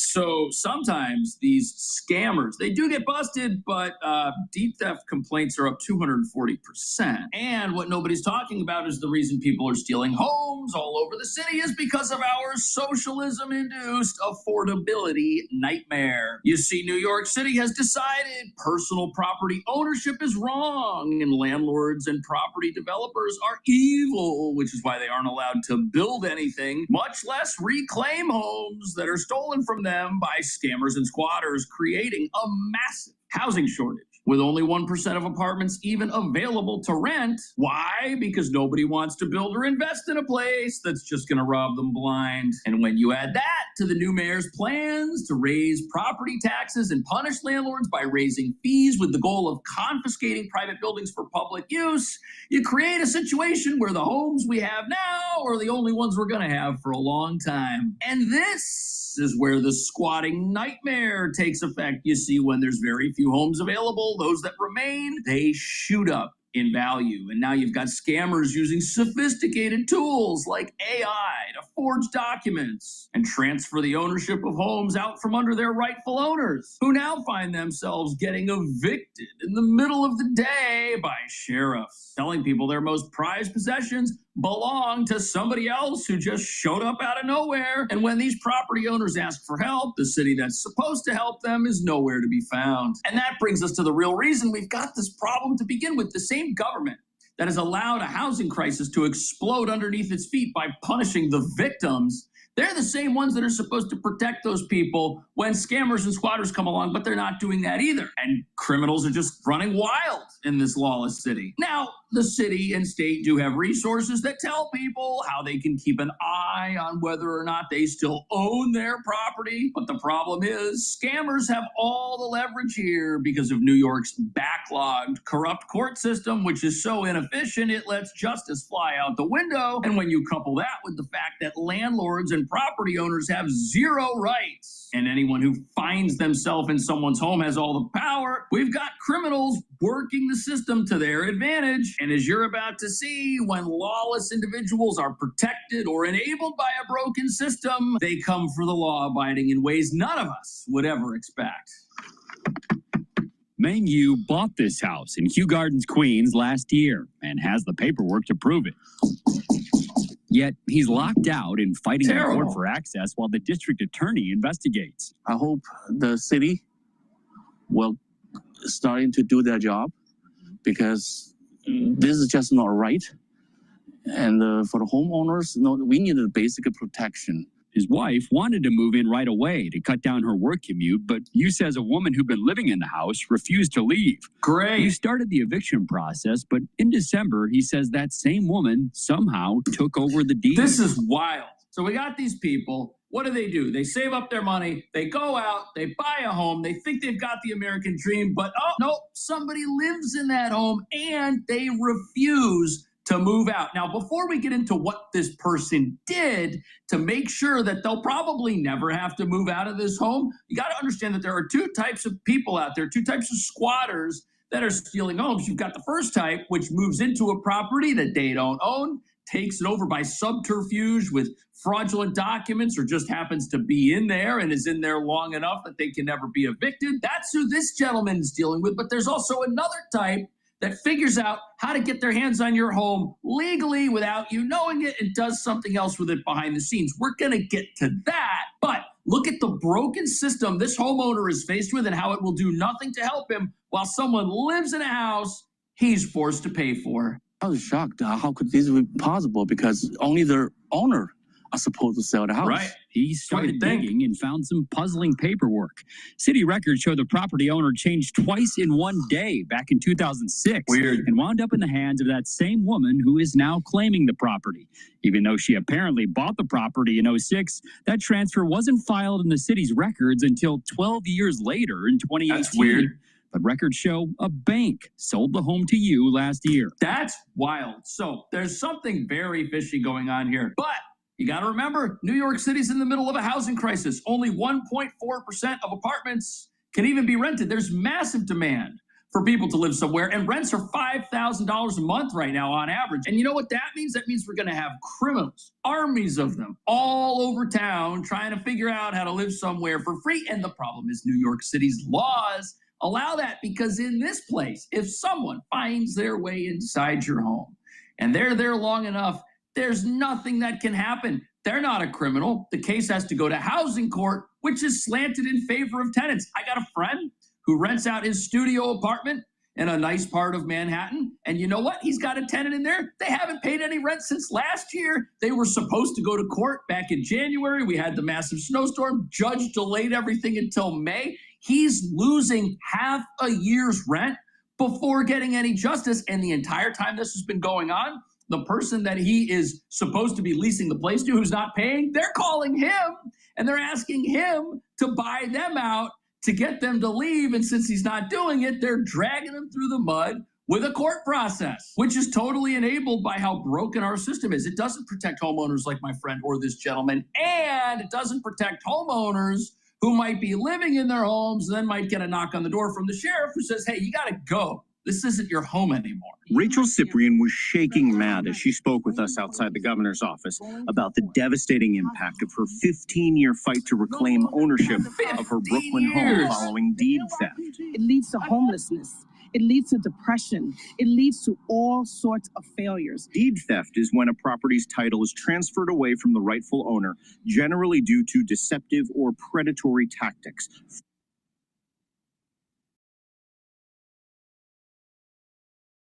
Why spend hours on complex video platforms? With the upgraded Canva video editor, we've made it easy to edit. Frequently, the targets are seniors and communities of color. What do we want? That's crazy. Can you imagine 15 years fighting to get possession of an asset you've already paid for and you already own? That's not the American dream, but that's not something that exists in a place that has voted for communism. You see, New York, it's voting for other people's money. That's why we have broken systems that don't protect people who are homeowners. That's why we're electing people who come out and right out of the gate say, hey, we're going to raise property taxes on homeowners because they're prisoners here, because they've got these assets they care so much about. We're going to exploit them to pay for all kinds of free stuff while doing nothing to help them, while letting their homes get stolen by squatters or companies or predatory scammers. Why would somebody want to steal a home's deed while somebody else lives in it? Well, I'll tell you why. There's a great opportunity here to take advantage of somebody whose home is shot up in value without them realizing it. And if scammers can get legal possession of your home using tools on the internet, they can take out a mortgage or they can sell that home to somebody else and make off with all the money. Boom! They've just committed a financial crime that they'll probably never be held accountable for because they'll be long gone by the time justice rolls around in this city and state. And the this woman's right. This does lead to homelessness. It does lead to depression because you've got people fighting for their future and fighting to get possession of the thing that they worked hard for, which is supposed to provide for them in retirement. And wait till you hear what the scammers are doing with these places. It definitely is fraudulent. This is not your home, no matter how you want to claim otherwise. And please move out. Last month, that woman denied committing any fraud in response to a lawsuit from you. In a bankruptcy filing last year, the same woman noted she doesn't own any property. The Queens District Attorney's Office says it can't comment on cases currently under investigation, and there's no shortage of those. With the technology advancing and new ways of creating documents like birth certificates, social security numbers, any type of ID that you can make on the internet, it's becoming much more prevalent. But it doesn't have to be that way because in this specific case, we've got a homeowner who bought a home from a bank and tried to move in and is told by somebody who apparently owned it in 2018 that they own it. Meanwhile, that same person who's in the home was just in bankruptcy court and admitted to the court that they don't own any property. So how do we have to have another investigation through a different system to figure out if this person actually owns the home they just said they do not own? You see, this is the problem. And this is why owning property in a place that hates property owners is. This goes back to what I was saying. When you have a society that doesn't have God, country, and family is part of the Enlightenment, the bedrock of our society is the Enlightenment. We have property rights through our constitutional republic. If you don't have these three pillars, God, country, and family, your society starts to devolve. And you get lawlessness, and this is lawlessness. I mean, obviously, the people that are doing this feel as though they can get away with it, so they don't have some sort of affinity to a higher power, looking down on their good deeds and their bad deeds. And they obviously don't care about country. They don't care about their society. They think that stealing is okay. Well, it's not okay. Not from a religious standpoint, but also for just continuity within and peacefulness within your society. This is an erosion of our way of life. Now, it's because of people thinking that it's okay to steal. It's not okay to steal from people. It's just not. From a religious standpoint, from family creation standpoint, is this what you want to instill in your kids if you do this kind of thing? What about the people that are harmed by this? Think about the stress and the turmoil it creates within a household. This is wrong. And then you have a society that's not willing to push back, a government, a city that can't rectify the wrong quickly. This is just out of control. It's out of control. And this is what liberals have given you. This is what the Democratic Party gave you. Lawlessness, an erosion of God, country, and family. But people continue to vote stupid Democrats into office, and your society will continue to devolve more and more.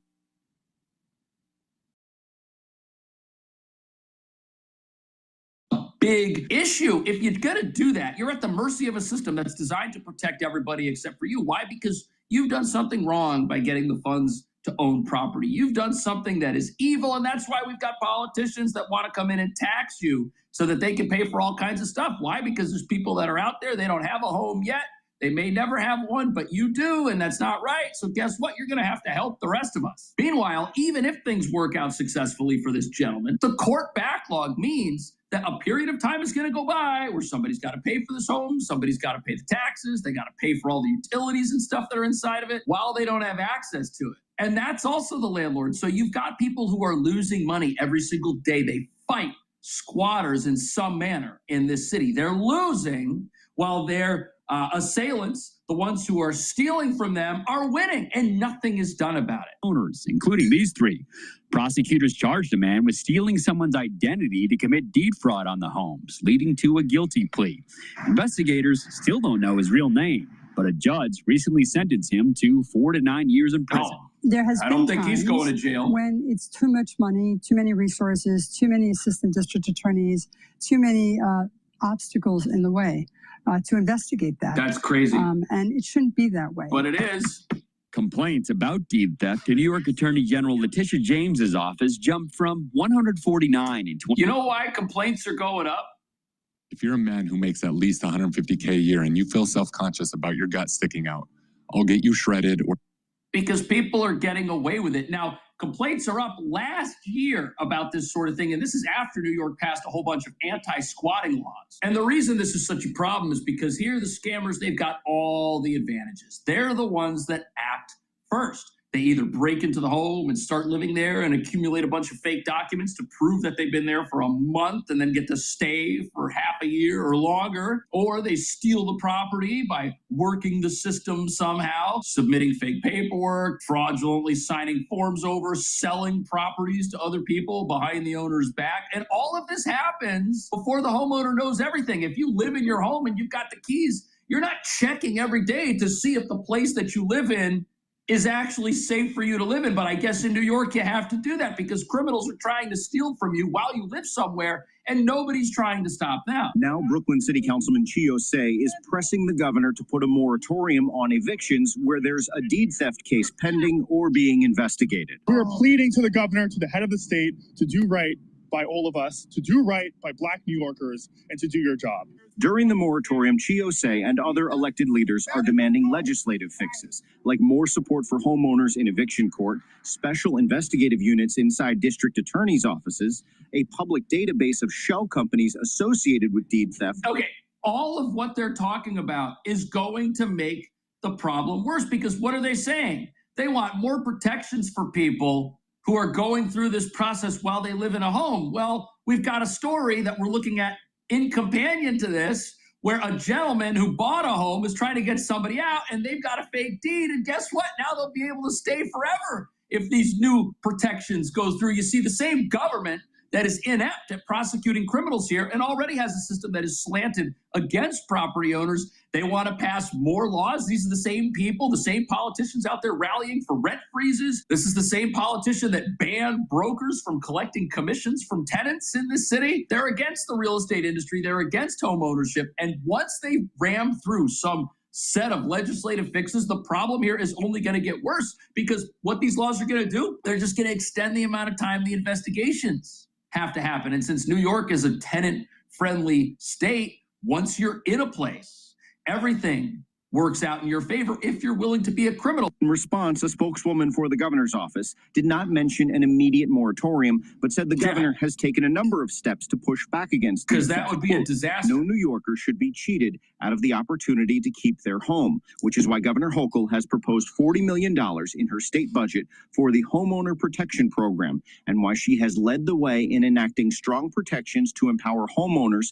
Okay, but you see, the reason that this is a problem is because New York City is actively fighting against the idea that anyone here should own anything, much less be entitled to profiting from it. Yeah, that's right. The new mayor has a plan to seize housing. Now, this is being done under the auspices of protecting people. He wants to freeze rents, which will deepen the affordability crisis because you've got buildings that aren't going to earn enough money to fix themselves. If those buildings can't afford to fix themselves, the city's going to fine them. Those fines are going to be huge. And if the buildings can't pay the fines, the city is going to do what it can to legally take possession of those buildings and put them in the city's housing portfolio. You see, this is the plan here. If you're a landlord and you own something, every single law that we have here, which is supposed to work for you, actually works against you. This is not a state that believes in personal property. And when you hear the numbers for how bad it is to live here, it should be pretty obvious that squatting is.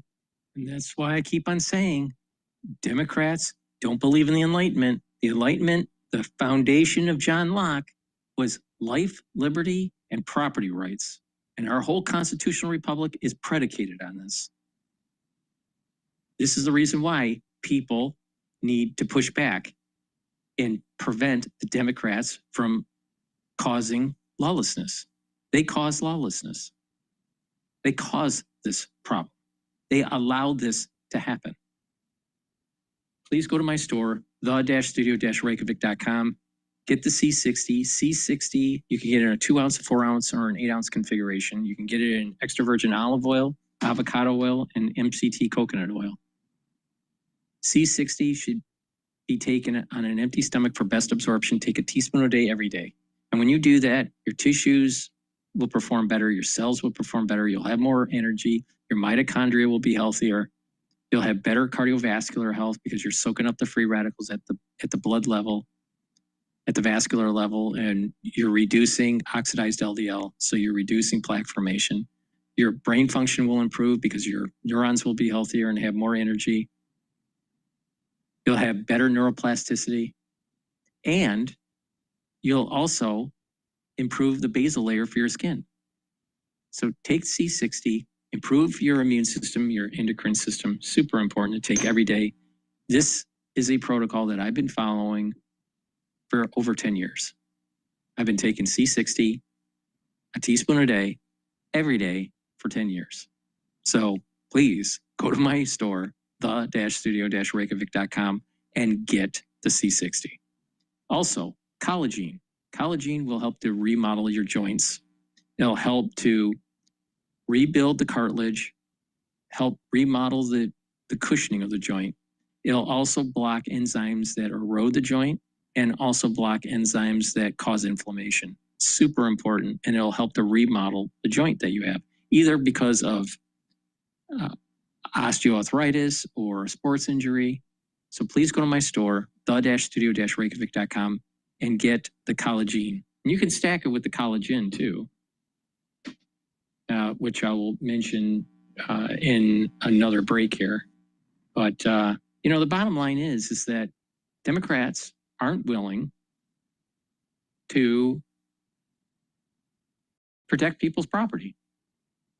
They think it's okay to have lawlessness in the erosion of the three pillars: God, country, and family.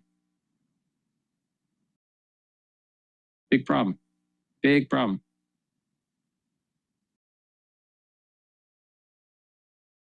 All right.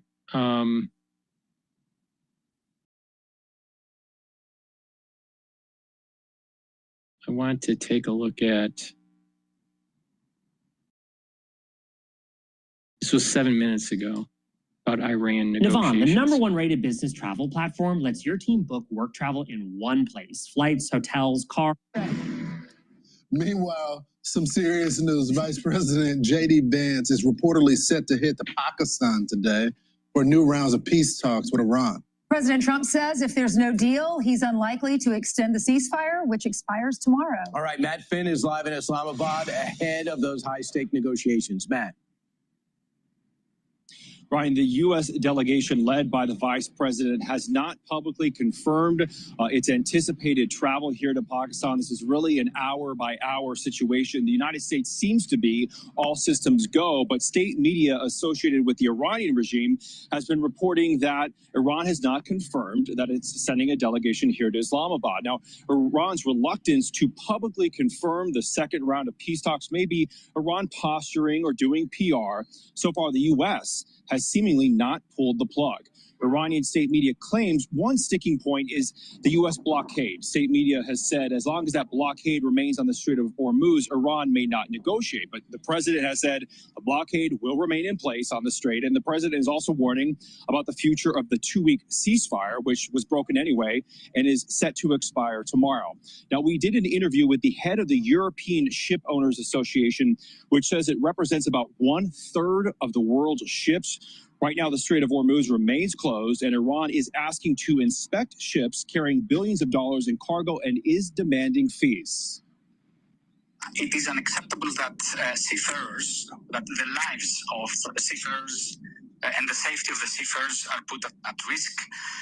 Seafarers that are just doing their job, especially international straits such as the Strait of Hormuz. The United Nations Convention on the Law of the Sea must apply, in particular the principle of free transit passage. And one of the latest updates from the president of Iran's republic, he says that Iranians do not submit to force, referring to the United States. We will keep you updated on these critical second round of peace talks here in Islamabad. Back to New York. All right, we'll see. All eyes in Islamabad. Thanks so much, Matt. The first three didn't submit to negotiations either, Brian, and they're no longer with us. Right. And a lot of the IRGC leadership has been killed. Certainly, they've lost 40 people in the initial strike, including the Grand Ayatollah. Without the ISW, the Institute for Study of War, has a story that The Economist kind of brought up in the first round of talks. I guess they had about 70 people there, but they couldn't agree. They were fighting with each other. And it was the Pakistanis that were, guys, settle down, come up with one message. We sent 3 people. They have a lot of different people because we killed a lot of them, eliminated them. But now, Ainsley, it's a battle between General Ahmed Vakidi, he's from the IRGC, and Mahmoud Bakhtir Ghalibaf. Now, Ghalibaf is a childhood friend of Soleimani, but he decided to go the political route. Soleimani went the military route. And initially, he seemed to have the political power. But the IRGC has the guns, and they seem to be having the harder stance. We don't know who's going to emerge from this. They say that there's this internal split. It's about relations with the U.S., obviously. It's also about their economic policy and management of the Strait of Hormuz. So it's a difference between the diplomatic wing, which is the one Brian's talking about, Ghalibaf, which is, yes, and that's Iran's parliamentary speaker. And he has been meeting with Witkoff and with Jared Kushner. So now it looks like maybe the IRGC is stepping up and saying, because we're not happy with the direction of these talks, then maybe we need to put Vahidi in place, or maybe this is coming from the Supreme Leader, because apparently, according to this, he's the only official that has direct access to the Supreme Leader. So the Institute of Study of War, our friend Jack King, puts it this way.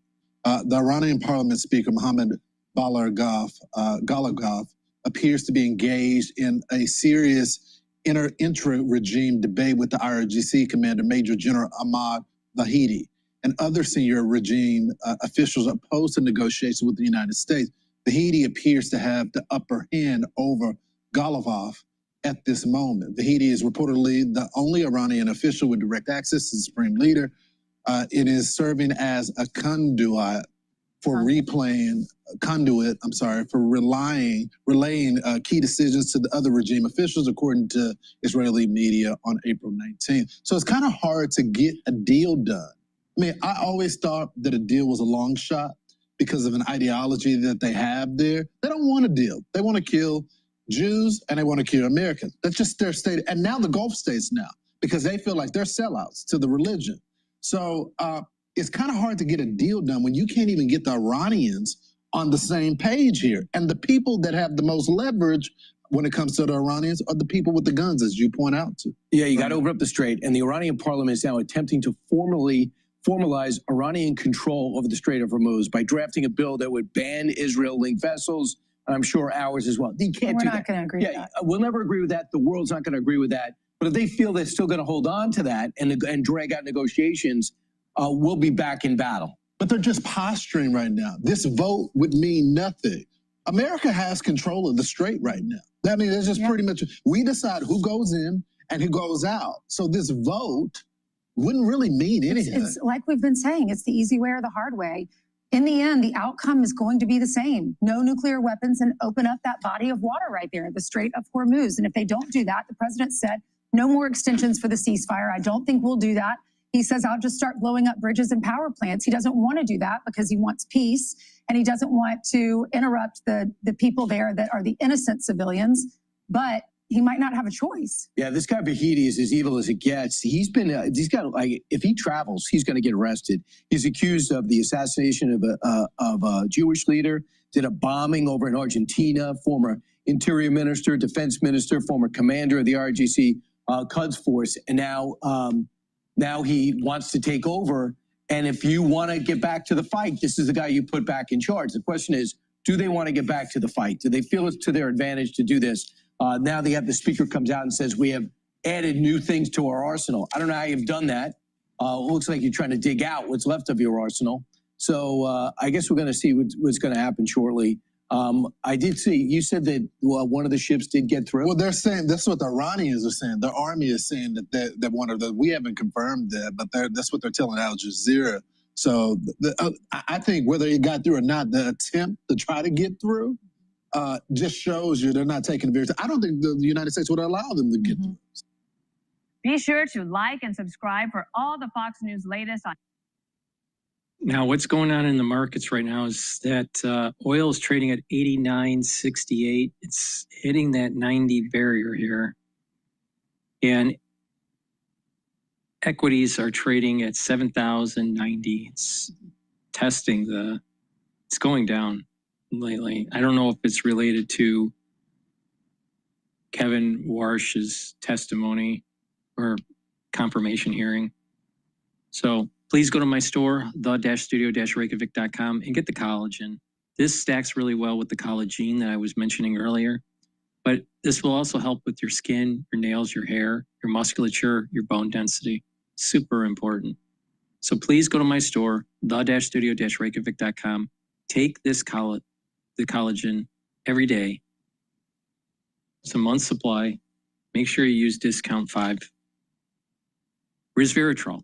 Resveratrol helps with youthful gene expression, soaks up free radicals, helps the health of the mitochondria.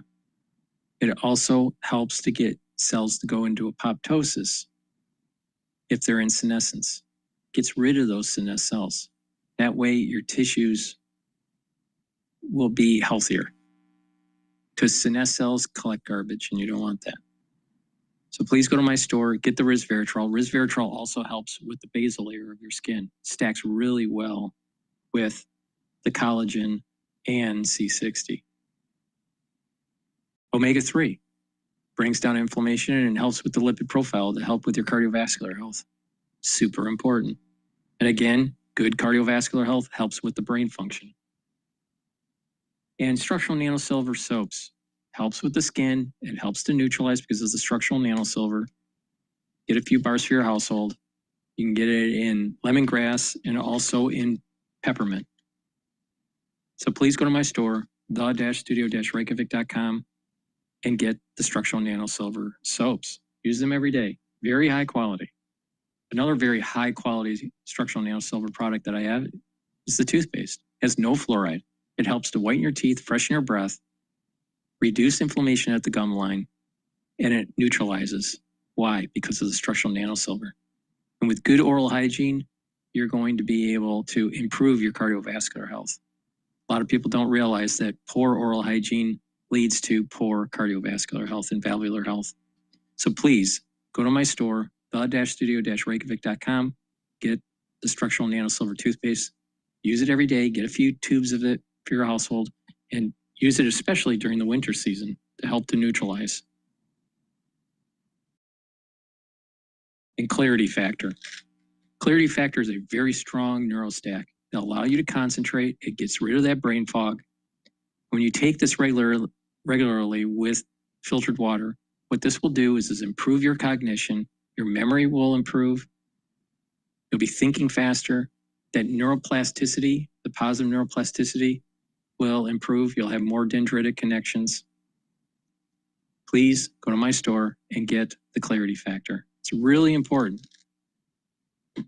Brain health, maintaining those neural connections, reducing inflammation at the brain level, making sure you have better blood flow. These are all very important to slow down the aging process, especially for brain function. And lastly, super strong relief. Super strong relief will help to relieve the pain from arthritis, sprains, bruising, pulled muscle, even tension headaches. You apply it on the skin, and within 90 seconds, the pain is eliminated or greatly reduced. So please go to my store and get the very high quality pain relief, super strong relief.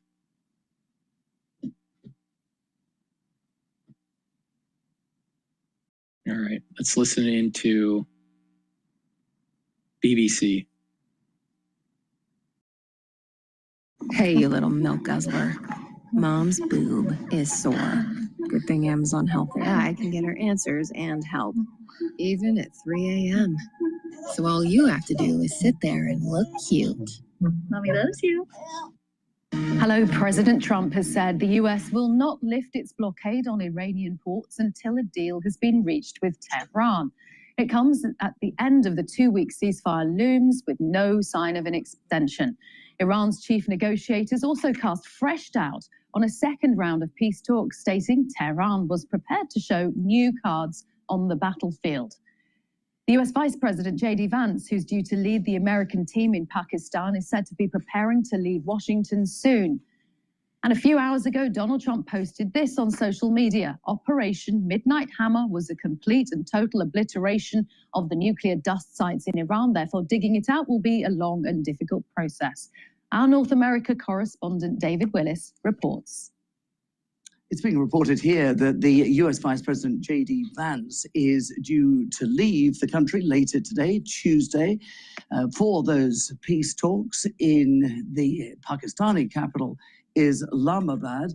It was thought at one stage that he would be en route by now, and the fact that he isn't and has spent the night in Washington, D.C. can perhaps be attributed to the fact that there is uncertainty over whether the Iranian delegation is going to be present at those talks. Iran has accused the United States of violations of the terms of the ceasefire agreement, in particular by blockading Iranian ports. And that is something that caused the chief negotiator on Iran's part to take to social media last night to say that President Trump was, in his words, seeking to turn the negotiating table into a table of surrender. Iran doesn't negotiate under the shadow of threats, that social media post concluded.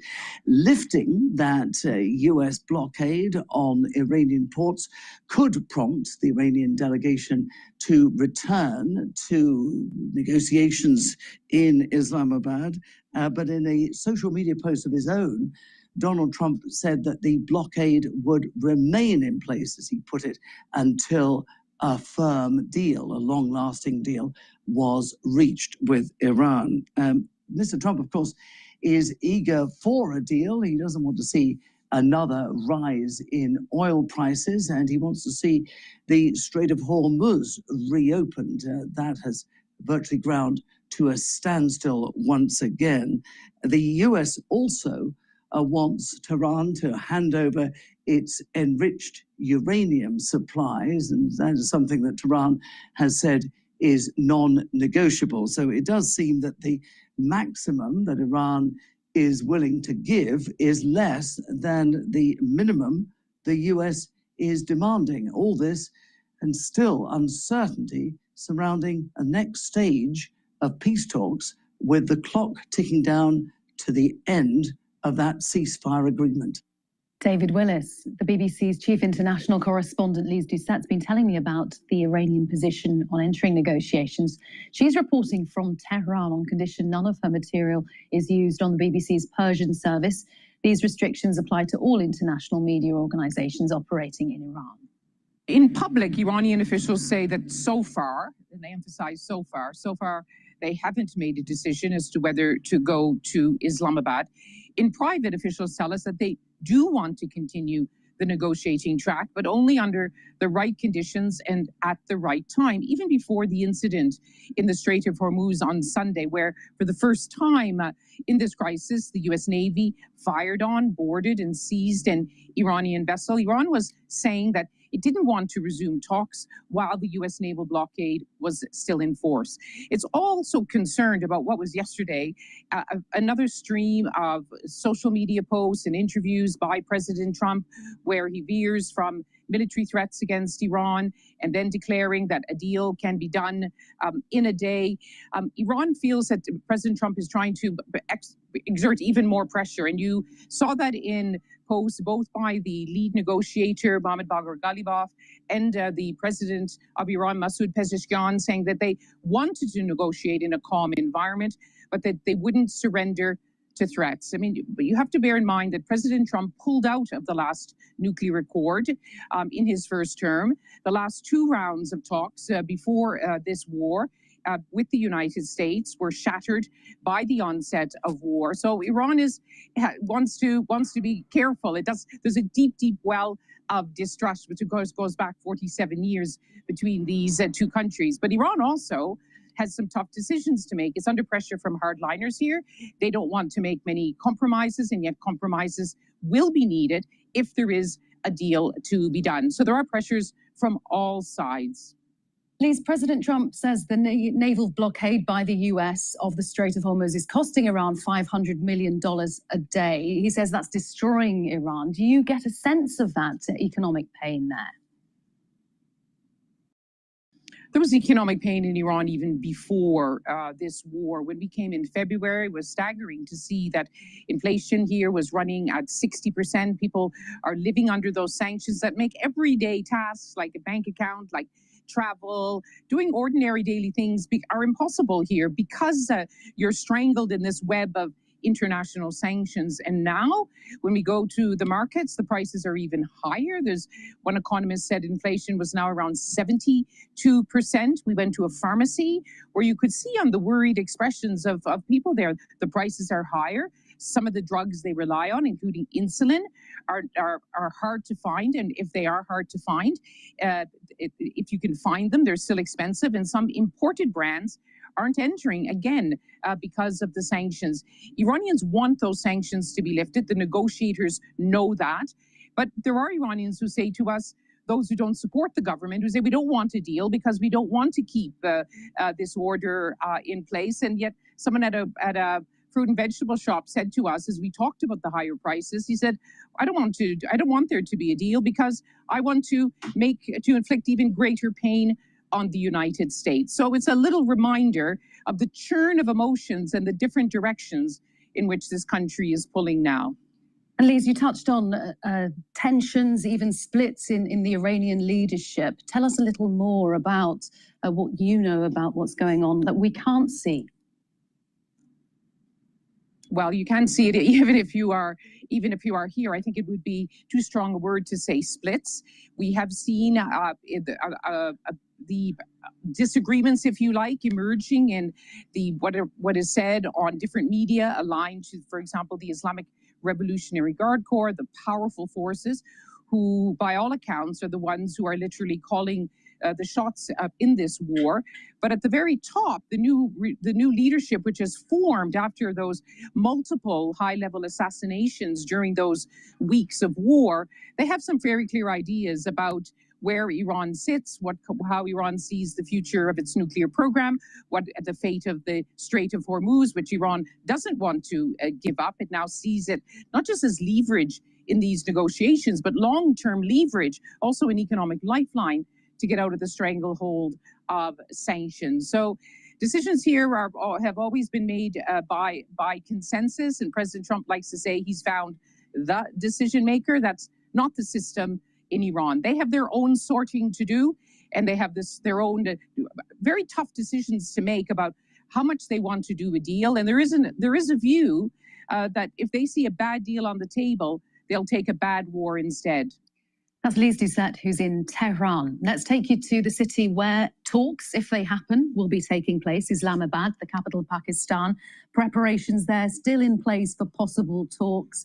We've been hearing about security checkpoints and posters saying Islamabad talks lining the streets. Let's hear some more from our correspondent who's there in Islamabad, Caroline Davies. Caroline, how confident is Pakistan that these talks are actually going to happen? I think that is obviously the really big question, is whether or not we will see these delegations arriving here in Pakistan for these talks.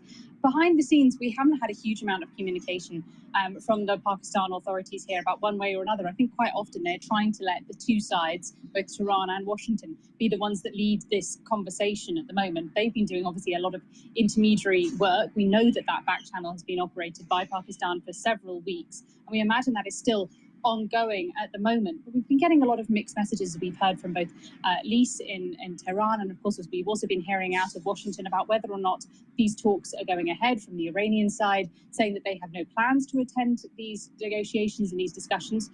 In particular, the parliamentary speaker, Galabaf, saying that they would not do so under threat. And he actually got something similar this morning from, let me just read you the post from the Iranian ambassador here to Pakistan, who says, "It's a truth universally acknowledged that a single country in possession of a large civilization will not negotiate under threat and force." So again, that same message that's coming out from Iran, saying that they will not come to the negotiation table as long as these measures they think are in place that are putting them under threats.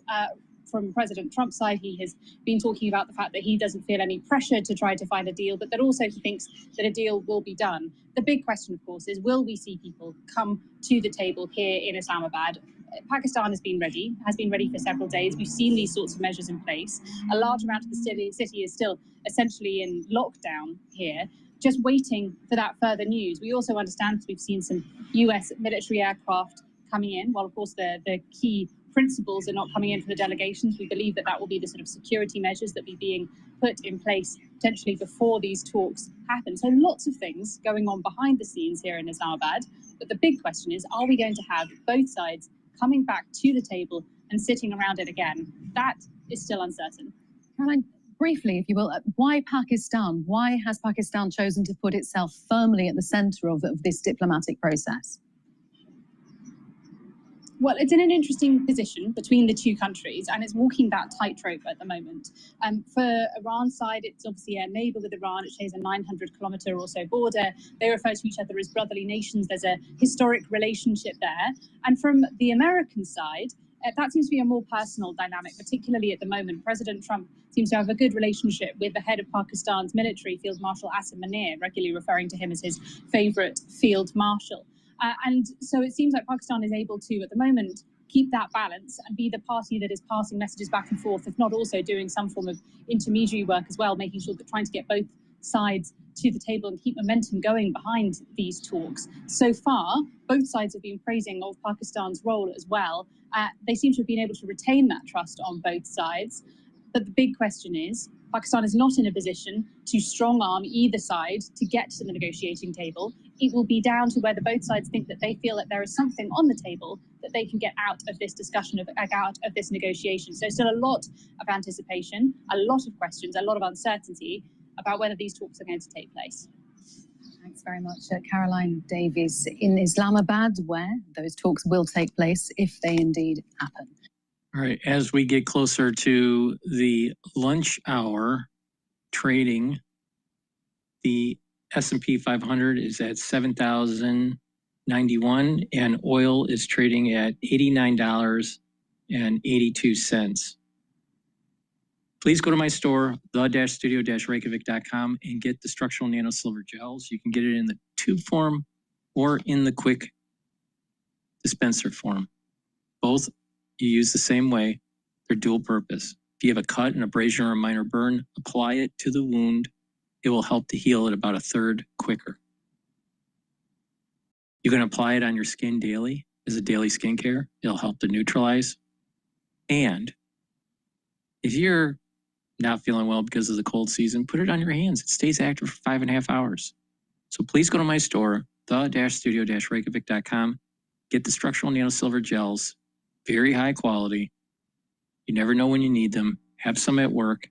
Have some at home. Super important to be prepared. And Max 35 or Cleanse. Cleanse is 30 parts per million. Max 35 is 35 parts per million. But you use it the same way. Take a teaspoon a day every day. This is something I've been doing for more than 6 years. Take a teaspoon a day every day, swish in your mouth, gargle about 20 seconds or so, and then swallow it. What it'll do is it'll help to neutralize your oral cavity and your oral pharynx. It'll help to maintain a mucosal barrier and help the health of your epithelial cells. Your innate immune system will be boosted up. And by doing this every day, you're slowing down the aging process because you're reducing the chances of catching something, especially during the winter season. So It's really important to do every day. All right. Now, if you're exposed to cleaning, your house because of the spring season or the garage or the basement, make sure you use this to neutralize so you don't catch something. Super important. And if you reduce the chances of you catching something, then you're actually slowing down the aging process. A lot of people don't realize that if you have just even a minor cold 3 times a year, it takes time to heal those tissues and cells. So if you have something benign for just 1 week or 5 days, it takes another 2 weeks to heal the tissues to go back to baseline. So that means if you catch something 2 or 3 times a year, you could be in this recovery phase or in the heat of the cold season, right? 9 weeks out of the year. So you have, let's say you catch it 3 times a year, all right, a cold. All right, that's 3 weeks, roughly. And another 2 weeks to heal per incident, right? So you're talking 9 weeks where your body could have been focused on something else. This is the reason why that people are chronically sick year after year, all right? That's why they age faster. So if you pay attention to me, you'll be able to slow down the aging process. Please use a teaspoon a day, every day. It's something that I've been doing for over 6 years as part of my protocol. Now, just to remind the audience, the protocol is very simple. The foundation, my multivitamin, and the probiotics. Take that every day. And to build on that foundation, you want to take the Max 35 or Cleanse to boost up the innate immune system. C60 to soak up those free radicals. The turmeric, ashwagandha, and lignans to bring down inflammation, soak up free radicals, and help the cardiovascular health and your immune system. And Boomer Boost to rev up your metabolism and to have a steady burn of energy. You'll get lots of other benefits from Boomer Boost also. But this protocol that I've developed will help to slow down the aging process and you'll have more longevity. So please go to my store, the-studio-reykjavik.com. Make sure you use discount 5 to save some money. If you spend $100 or more, you get a free gift until supplies last. It's that simple. If you follow my advice, you will get healthy. All right, let's play this clip. Ex-CENTCOM commander, Iran knows what we can do, by Fox News. General David Petraeus is a retired U.S. Army general and former CIA director. So they say the strait's open. A day later, they light up 2 ships. Who's calling the shots in Iran? Well, there's clearly some friction between those who are doing that. The foreign minister was the one who announced that it would be open. The Islamic Revolutionary Guards Corps leaders announced that it would be closed. So you have captured it correctly that there is, again, some internal disagreement. I'm not sure it's quite as big as has been made out to be. But I think the base case is that Vice President Vance and the negotiators will fly tomorrow to Islamabad. They will meet there with the Iranian negotiator, who had quite a large team with him last time. He's the Speaker of their House, Ghalibaf. And we'll see if there is trade space. The key issues that have to be resolved, obviously, restoration of freedom of navigation through the Gulf as well as through the Strait, because Iran was interfering within the Gulf as well. Obviously, the issue of can they enrich uranium again? How long until they can, if that is bargained over? What about the residual, the 60% enriched uranium, over 1,000 pounds of that, again, buried deeply in some mountain or underneath the rubble at Esfahan? And then also the issue of their frozen reserves, which they'd love to get access to. They do have some reserves at home, still reportedly about $35 billion, and they have somewhere around 180 million barrels of oil floating around out in the Asia Pacific that could be a source of revenue for them as well. So they're not at the point of desperation, but 80–90% of their economy depends on what goes into and out of their ports. And that is not allowed right now because we rightly have put a blockade on their blockade, saying if you aren't going to open it, it's not going to be open for you. And that is going to be what's going to have to be resolved here. So a number of key issues. I think both sides, frankly, really do want an agreement. Obviously, there are challenges domestically for us if this continues. Obviously, there are huge challenges for them economically and financially if it continues. And I don't think that either side really wants to return to full-on combat, knowing what that could represent. And keeping in mind that, yes, our military men and women have done magnificently in achieving the objectives set out for them. But there has been damage to infrastructure in the Gulf states, and we certainly don't want to see more of that. When I was in Doha several weeks ago, they told me that 17% of their LNG capacity is offline for the next 3 to 5 years until they can repair it. So a lot of dynamics here, Jesse, that will come to play and determine whether there is a deal going forward, perhaps an interim deal that allows the extension of the ceasefire further and maybe even further. You basically said both sides want a deal. General Keane suggested a decapitation strike of the people negotiating or some of the military leaders if they don't get one by Wednesday. Do you think that's necessary? Well, that kind of threat is probably just going to push them further underground. Again, this is a culture that accepts martyrdom. Keep in mind that that is what we are dealing with here. Again, they're not looking for it and welcoming it. But assassinating a few more leaders is not going to bring this issue to a close, I don't think. Do you think bridge and power plant, I'm thinking the New Jersey commute, bridge and power plant, is that something that they require a taste of before finally buckling? Because you look over the weekend, they're still clipping merchant ships. I think we have given them a taste of that already, very, very substantially, Jesse. We have taken out every manufacturing facility for components of their missiles and the facility in which they put it all together. So again, they've seen lots and lots of damage that we can inflict. And we have gone after some of that, which does, in fact, it literally fuel or energize the Revolutionary Guards Corps and the other elements of the regime forces. So they know what we can do. And again, that does matter to them. They don't want that, but they're also trying to figure out how much can they give on these other issues that traditionally have been very, very difficult to negotiate. Well, how do you give and keep uranium? The president seems dead set on either seizing it militarily or negotiating 100% of an extraction. Do you think it's worth putting American lives at risk to go in under fire and take it? Well, I think there are other ways of doing this. Again, the International Atomic Energy Agency, if we get a good deal, we trust them. They have had intrusive verification in the past. You're absolutely right that they lied to us and to the inspectors, but we have had very good, as it's called, insights into what they're doing in their nuclear program over the years. Keep in mind that the Israelis stole the entire library, if you will, of all of their research right out of downtown Tehran.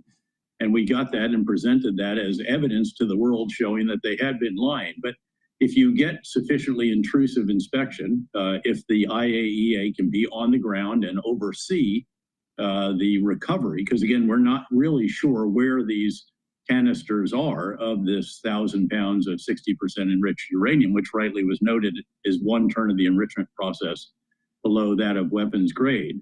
But they're going to have to excavate very, very substantially. And by the way, that's what makes the idea of a forced ground operation very, very challenging. My shipmate who was talking about that there knows very, very well. He's a former special mission unit operator. We served together in Afghanistan as general officers, admiral. And again, this would be a very, very tall order. It would be exceedingly risky, and the casualties could potentially be quite substantial. Yeah, hopefully it doesn't come to that. China got caught red-handed, General. I mean, chemicals they used to produce ballistic missiles, they tried to run through the blockade with that. Do you think the president should tolerate that? Well, no, and he didn't, of course. Our forces didn't. Their rules of engagement are very clear. We have made it very clear to the Iranians and to other countries that nothing is going to go into an Iranian port and nothing is going to be permitted to come out of an Iranian port through the Strait. So that was a good call, and it struck me as very, very highly professional, carefully rehearsed, and well executed. All right. Well, listening to you, it sounds like you're a little bit more optimistic about things, and this thing is winding down to the proper conclusion. And I hope you're right. And we'll see what happens over the next 48 hours, General. It will take some time. It's not going to be resolved this week. I'm sure it will. Thank you again. Be sure. That's the end of my broadcast. Thank you for listening. Just a reminder that the oil market right now is trading upward as we get into Wednesday. Who knows what's going to happen in Iran, but I suspect that oil will be up and equities will be down tomorrow. Thank you for listening. I greatly appreciate it. If you go to my store, get the great products that I offer, follow my advice, and get healthy. Have a nice day.